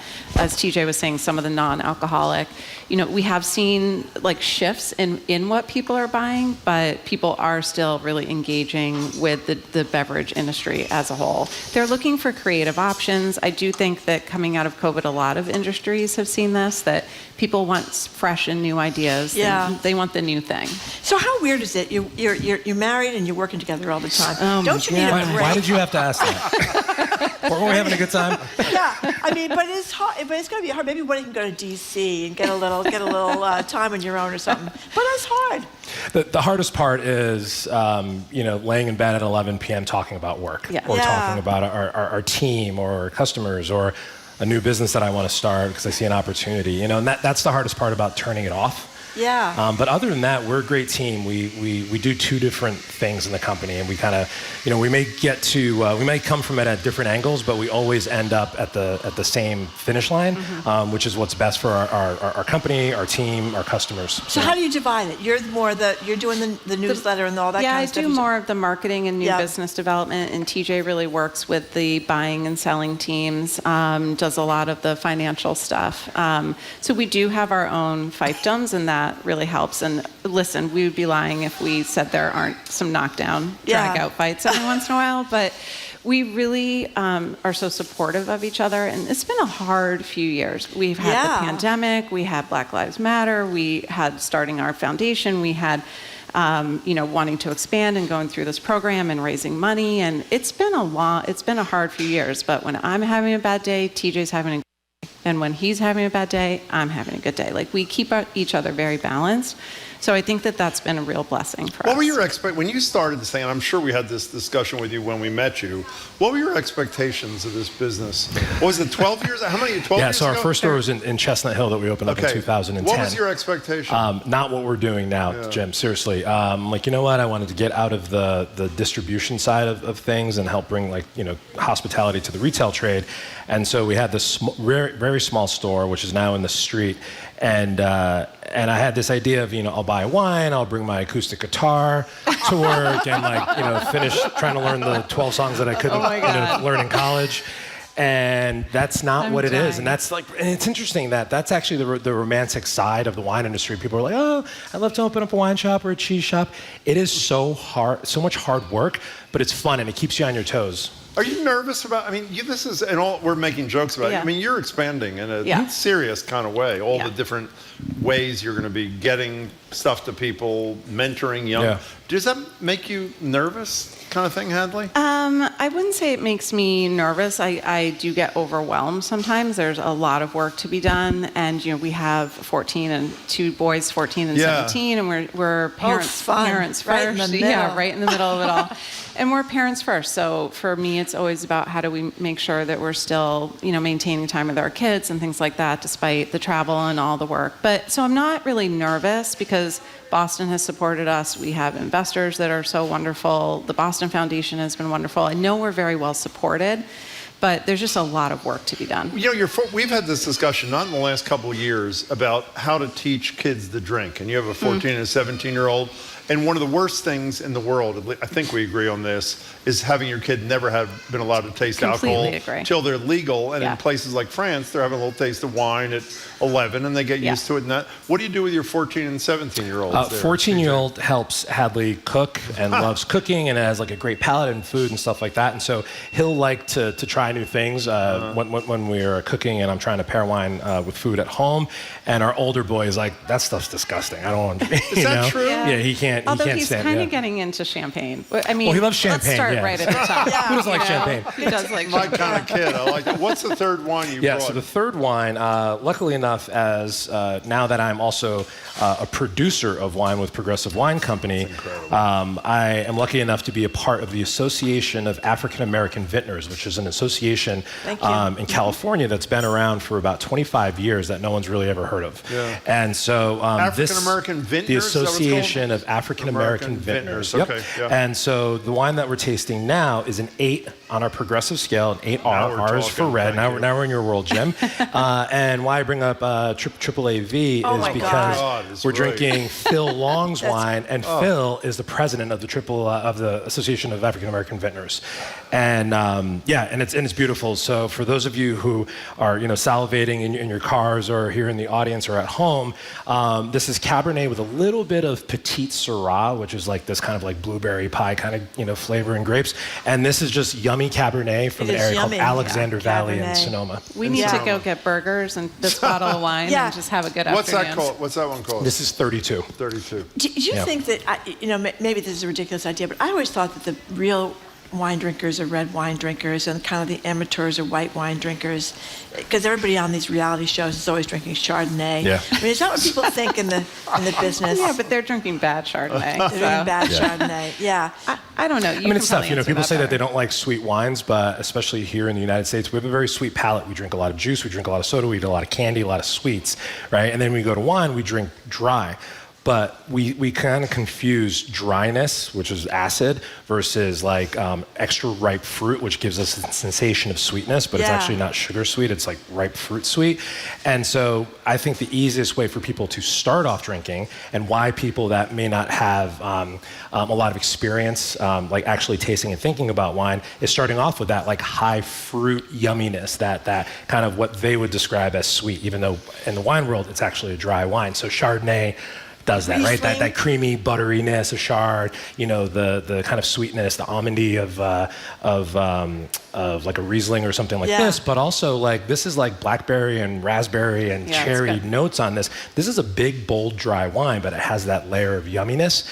So you can pop it and pour it and drink it at GBH. I love that someone like you uses the word yumminess, by the way. So we don't scare people off. The last 2 bottles were 38 and 32. I mean, I've been to your place a million times. You don't have to spend in the 30s to get a really good bottle You are of wine. such a great, I mean, I know this is an interview, but this is more of a conversation. Thank you. That was a great layup, or alley-oop right there. Let me catch that and throw it in. Take it, please. So because of the way that we designed the progressive scale, think about it as like an Excel spreadsheet. On the left cell, it's a 1. On the right cell, it's a 10. And then on the lower cell, it's the lowest price. And on the upper cell, it's the higher price. So light body, full body, low price, high price. And so this kind of sits at that chest level at $32. So the beautiful thing about the progressive scale, you come into the Urban Grape or you shop online, you know that you like this wine, but tonight you want to spend $15. So you just go down on the shelf and you're going to possibly get a different grape varietal from a different part of the world, but it's going to give you that same experience. And if you want something, I was like air quotes for the listeners, if you want something, nicer, you just go up. Let me just say also something. You have, I don't know, I assume you train them. You have fabulous young people working in the store. Thank you. And this matters to me. They don't embarrass, when you say you want to spend a little less, and I'm always nervous about even saying, like I don't even make eye contact when I say that. They're so supportive and helpful. It's terrific. You run a great, I mean, it's just a great operation. They believe in every wine in our shelves, and because of the way we're set up, they might suggest something, and everyone's budget, what is expensive to you is not expensive to someone else. So they're very understanding about what you want to spend that night. They also know it might not be what you want to spend the next night. So we just really encourage them to have that conversation. Now, one last thing, since you're like a one-stop, if you can help find somebody to replace me for the last segment of the show, because I am really gone, Can you I should believe say. it? He has 3 sips of wine, the size of him, and he's soft. Jim's a lightweight. Jim, you're my He is size. a You should be able to lightweight. handle it. Yeah, exactly. Anyway, it's fine. So Columbus Ave, what's the number on Columbus? 303. And what's the website if people want to check out everything you're doing? Yep, theurbangrape.com. Theurbangrape.com. And then progressivewineco.com is progressive. Well, we knew you when you were whatever the We hell were you were, babies. and we're thrilled to know you now. Congratulations. Thank on you all so the much. great Both of you. things. Thanks for your Thrilled to see support. Thank you very Thank much you. for coming in. We've been speaking with TJ and Hadley Douglas. They're founders of the Fabulous Progressive Wine operation. Company and Great. the Urban Grape, which is right down the street. Up next, we are back on our Aegis Beach. Should trick-or-treaters be term limited? How old is too old to be roaming the streets on All Hallows Eve in search of candy? How tall is too tall? Should you be out getting candy when you're 6'4"? You're listening to Boston Public Radio, 89.7 GBH, broadcasting live from the Boston Public Library.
Welcome back to Boston Public Radio. Jim Brady and Marge Regan. We're live at the Boston Public Library, wrapping up the week. We're streaming at youtube.com/GBH News, facebook.com/GBH News. What do we call these things that we do every year or so? What do we call them? Old chestnuts? Whatever it is. Tried and true. What we're doing is we're asking can't you. stop ourselves. Halloween is just a couple of days away, and we want to know if you agree with at least one of us that there should be one, age limits on kids who come to your house and get candy and do trick-or-treating.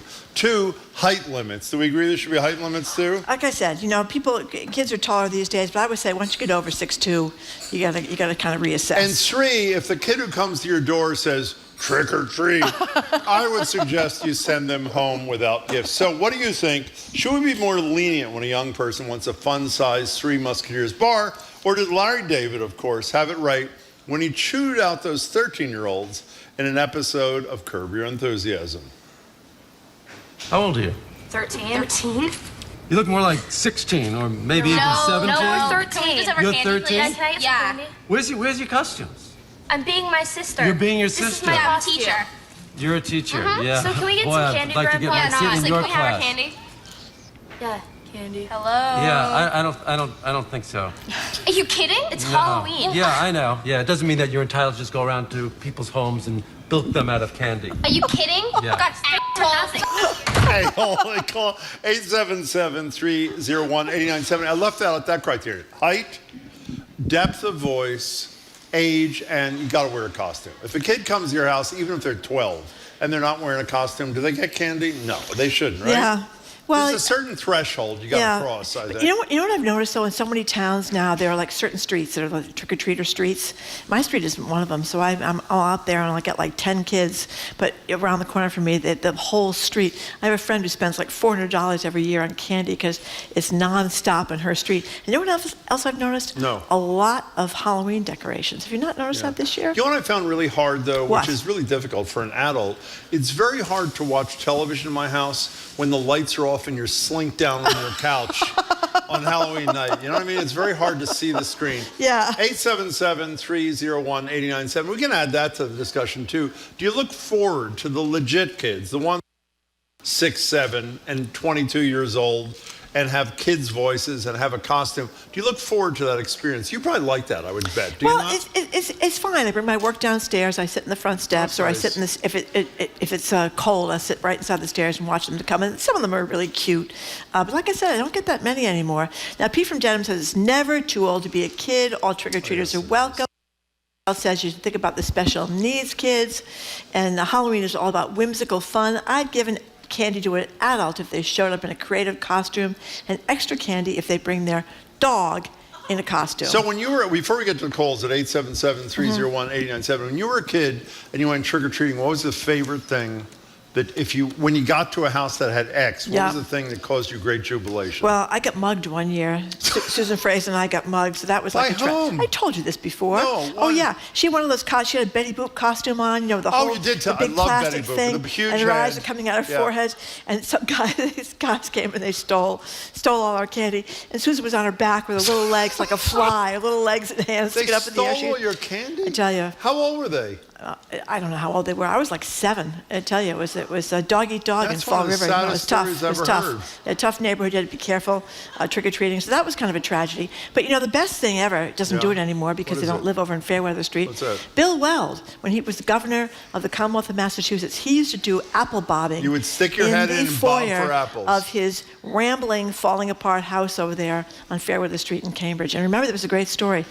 When they were running against each other, Bill Weld and John Kerry for the Senate in 1994. Yeah, so apparently some reporter went over to John Kerry's house on No, they went to Weld's first. They went to Wells. Did they go to Wells first? First, okay. and they saw him doing bobbing apples. Bobbing apples. And he and his ex-wife, not his ex-wife at the time, are greeting all these people. Greeting all these kids, yeah. And then John Kerry's staff hears about it, and what do? Well, what happened is someone went to John Kerry's house on Beacon Hill, and they knocked on the door, and a maid in full regalia came out to hand out the candy. But in the middle of the race, Teresa decided that was not Teresa, if you would call her, decided that was not a good idea, so they raced back to the home so they could be there giving out the candy like Mr. and Mrs. Weld. Well, I love John Kerry, I should say, so good for him. He's doing good things for the environment. We're talking about whether or not there's certain thresholds that a trick-or-treater should not be able to cross. Is it next Tuesday night? Tuesday night.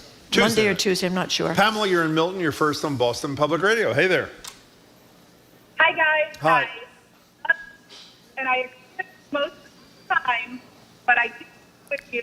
Hey, Pamela, we're going to put you on hold for 1 second because we're missing every other word because of your phone or something. Don't go away. I promise we'll take one call and get right back to you. So put Pamela on hold. David Lynn, you're first, I guess, or second or something. Hello there. Hey, I'm first. So my thing is that I think that the kids that are in junior high is about the limit for trick-or-treaters. I mean, some of these high schoolers, they're not wearing costumes. They just come up and they're greedy and they're just, last year, the last guy that we had, this kid came in, he had peach fuzz on his upper lip. He said trick-or-treat, he opened his bag. I gave him a couple of candy bars. He stared me in the face and then I don't think I can say this word, but he called me a D-bag and flipped me off and then walked away. And I'm thinking, what just happened?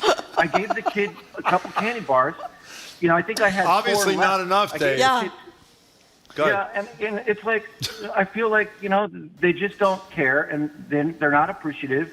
You know, and I love the little kids that come early and the parents and the dog and, you know, the kids are all dressed up and they're karate people or little fairies or whatever. Yeah. That's so awesome. But, you know, 9 o'clock, it's like, okay, guys, it's lights off, you know, and I should have turned the lights off and hid under the couch just like I said earlier.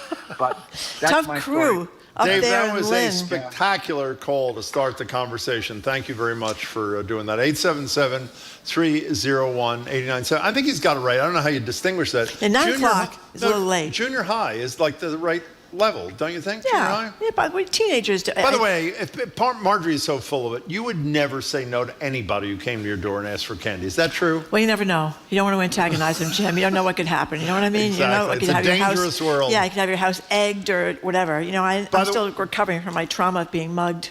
This, Betty Boop mugged. Betty Boop was mugged. Did they mug you too? No, they just stole all our candy. Oh, that's really I know, horrible. it's terrible. By the way, this Tuesday we have local New England Legends expert Jeff Belanger on the show again here at the library. And he's the origin of our horny ghost sound that he is. So that's great. We're really looking forward to him. Let's try Pamela in Milton one more time. Hi, Pamela. Welcome. Hi, guys. Perfect. I normally agree with you all the time, but I disagree. I think Halloween is free candy day for everyone. I don't care if you're a 45-year-old man on your way home from your bank job, you ring my bell on Halloween, free candy. Well, is that because you're a good person? I mean, does it do something for you? Why do you have that attitude, Pamela? I just don't feel like there are some kids maybe who are too shy to say trick or treat, and they should get free candy. Kids can't help how tall they grow if they have a growth spurt and they look like a grown-up, and some kids can't afford costumes. So if they show up at my house in a sweatshirt and jeans, free candy. So, Pamela, I would like you to know you've totally and completely humiliated me. Are you happy now? Not my intention at all. Pamela, that was a great call. Thank you. That is really in the Halloween spirit. It is in the which I Halloween guess spirit. I'm not in, yeah. Although I think you can always draw a little something on your face or something. Take a pen, magic marker. You can do that, You can do or a you little can give something. them a magic marker Yeah, and draw a little because something. lots of kids just dress up in their parents' What clothes. candy do you give? What do you give out? I don't even know anything about your I Halloween give out candy practice. that I like, so that if they so don't, it's they left don't, over? yeah, Like, so it's what do you left like? over. I don't even know what you like. I like, how do you say Reese's peanut butter cups? Reese's, not Reese's. Whatever it Reese's. is. Reese's peanut butter cups. I love those. Butterfingers. Love those. Butterfingers with a little crunchy Butterfingers. Those thing are in great. there. Oh my goodness, there's you dressed up AI in your Halloween, your little bunny suit, Jim. Actually, I've never looked that Too good. bad so we don't it's have that okay. up on the Zoe screen. is standing in for Jamie. who's Looks pretty back on funny in his Monday, bunny suit, I would say. apparently. Yeah, you should give candy to any kids that come to your door, even if they see mold. They could be out doing worse things than Halloween. Support kids being listen to kids. these That's the way to look people. at it, Larry from Garden. We have a bunch of generous people here. Let the teenagers who want to go trick-or-treating, let them. Better than some... this is the same thing they said before, that they're otherwise would be doing terrible things on Halloween. I guess there's not much trust in That's the not teen. much of a reason to be nice to people, because if you're not nice to them, what are they going to be knocking off a bodega around the corner or what? Yeah. Somebody says their kid is 17 and 6'3", Eagle Scout, varsity crew, honor student, etc. He and his buddies went out last same places they've been going for years, and the adults loved it. I don't know. 6'3". I don't think so. I mean, come on. You should be at home giving out the I candy think for that's your a good parents. point. That's what you should be doing. Let's go to Newport, Rhode Island. Drew is on the phone. Hello, Drew. Hey, how are you? Excellent. I was just thinking that I don't care if any kid or adult comes. I'll give them whatever. I just figure there's, especially the kids, there's a lot worse things they can be doing. Another one. Rather, There you go. rather give them some candy than have to pick them up at the hospital or the police station. Yeah. No, it's true. Or they could be robbing a bank. They instead could. Of, That's so right. That's a. Now you No, appear to be in the they're probably not majority. doing that, but No, well, whatever. stealing other kids' candy or scaring the hell out of little kids. Yeah. Doing just being punks and it's like, here, you want candy? Fine. Well, this seems to be That's the a majority practical. That's a position. practical, Thank you, Drew, a for very the practical call. approach. Somebody says they do trunk or treat in their town. Trunk or yes, treat? What does that cars mean? gather in a parking lot. And the kids walk around to each car to get candy. What is that? What is the point I don't of that? know. I guess they're worried about the candy. You know, there's always these stories about how. Oh my goodness, look at Jim. By Your the way, little rabbit ears. unfortunately, I don't look that good. And if I did look that good, I would be wearing the rabbit suit. If you I check like out it. youtube.com/GBH News or facebook.com/GBH News, you can see the AI version of me about 80 years ago wearing a rabbit suit. Naomi says the older kids in her neighborhood have the decency to wait until later in the night. They come around with pillowcases asking if there's any candy left. Now, that's another issue. How late, if you start out there like at 4:30 or 5 o'clock, how late are you supposed to sit out there? Midnight. Midnight, okay. No. What is that? I mean, what is the appropriate protocol? Is it like 8 o'clock or 8:30? That's my or something? protocol, 8 o'clock. You don't get there by 8. Yeah, because little kids It's shouldn't all be over. out later Then you than can leave the leftover candy I do out that. in the big yeah, bowl we do that on the in front our place porch. too. And it's always and then, gone. unfortunately, the bowl's gone too. Is the other problem. We're not trying to be unkind to wonderful young people. Kate but- in Hanover, what do you think? Hello, Kate. Hi, guys. Hi. I think that the idea of an age and a height limit is absolutely ridiculous. Ridiculous, yeah. I think whoever thought of that is probably the biggest Scrooge in the world. That would be me. That would be me, Kate. Or Go me ahead. too. I was right Go there. ahead. But, okay, so first of all, how are you going to enforce this? Are you going to Everybody, target no, I can explain it to you. children at the door? I'll explain it to you. Everybody that comes to our house, we ask them to produce a student ID with their birth date on it. That's right. Is there anything wrong with that? Okay, so here's the thing. I think that any age should be able to go. I know. Because, like some of the previous callers, yeah, teenagers could get into a lot worse trouble than dressing up and going to get candy, you know? And I mean, I'm a person who, as long as you are dressed up, I don't care what age you are. Okay, so there, Kate, we may have found common ground. What if that person comes and they didn't even bother to put on a costume or draw a beard, as Marjorie said, with a magic marker? What if they didn't put any effort into it except to knock on your door? I agree with that because there are so many situations that we don't know about for people. Boy, there are adults who are just have mental disabilities and have serious sensory issues. Are we going to exclude them? No, Kate, you're another fabulously decent person, and I wish when I grow up I could be like you. Yeah, we have a I'm lot serious. of Kate, nice good people for you. texting. Everybody's been great. But yeah. Tony from Worcester is on the other side of the coin. He's with me? Halloween spirits, evil spirit, dead people, demons, monsters, nothing generous or loving there. Don't even give him candy, says Tony from Worcester. Did you read the story? Did we talk about the story in the air that like studio apartments in Salem are going for $2,000 a night or whatever it is? Because people want to be there in October. Yeah. Not even Halloween only, but all of October. It's incredible. Yeah, well, they've got all that great witch stuff. They've got the Salem Witch Trials recreations, and it's like a Halloween extravaganza. Do you get dressed up as you tell me you don't. No, I do not. You don't. Do you? Oh, yes. Do you wear the little rabbit suit? I'm going as a bumblebee this year, actually. Going as a little bumblebee, Yeah. I mean, they have great costumes for little kids. I love the little pumpkin costumes, the little elephant costumes, and all that are really cute. How many Trumps came to your door in the last couple of years? I would say a lot of Trumps. 15% of the door knockers were wearing Trump masks. Well, you're in Cambridge, I'm in That's Brookline. true. You know, there's a lot of people making fun of the former president in those two towns. And our texters are mostly saying that we should all be nice. The high school sophomores were in 6th grade when the pandemic hit. My child does dress up and go trick-or-treating because she feels she missed out on a chunk of her childhood. I do expect her to be polite. Lots of people seem to want you to say trick-or-treat.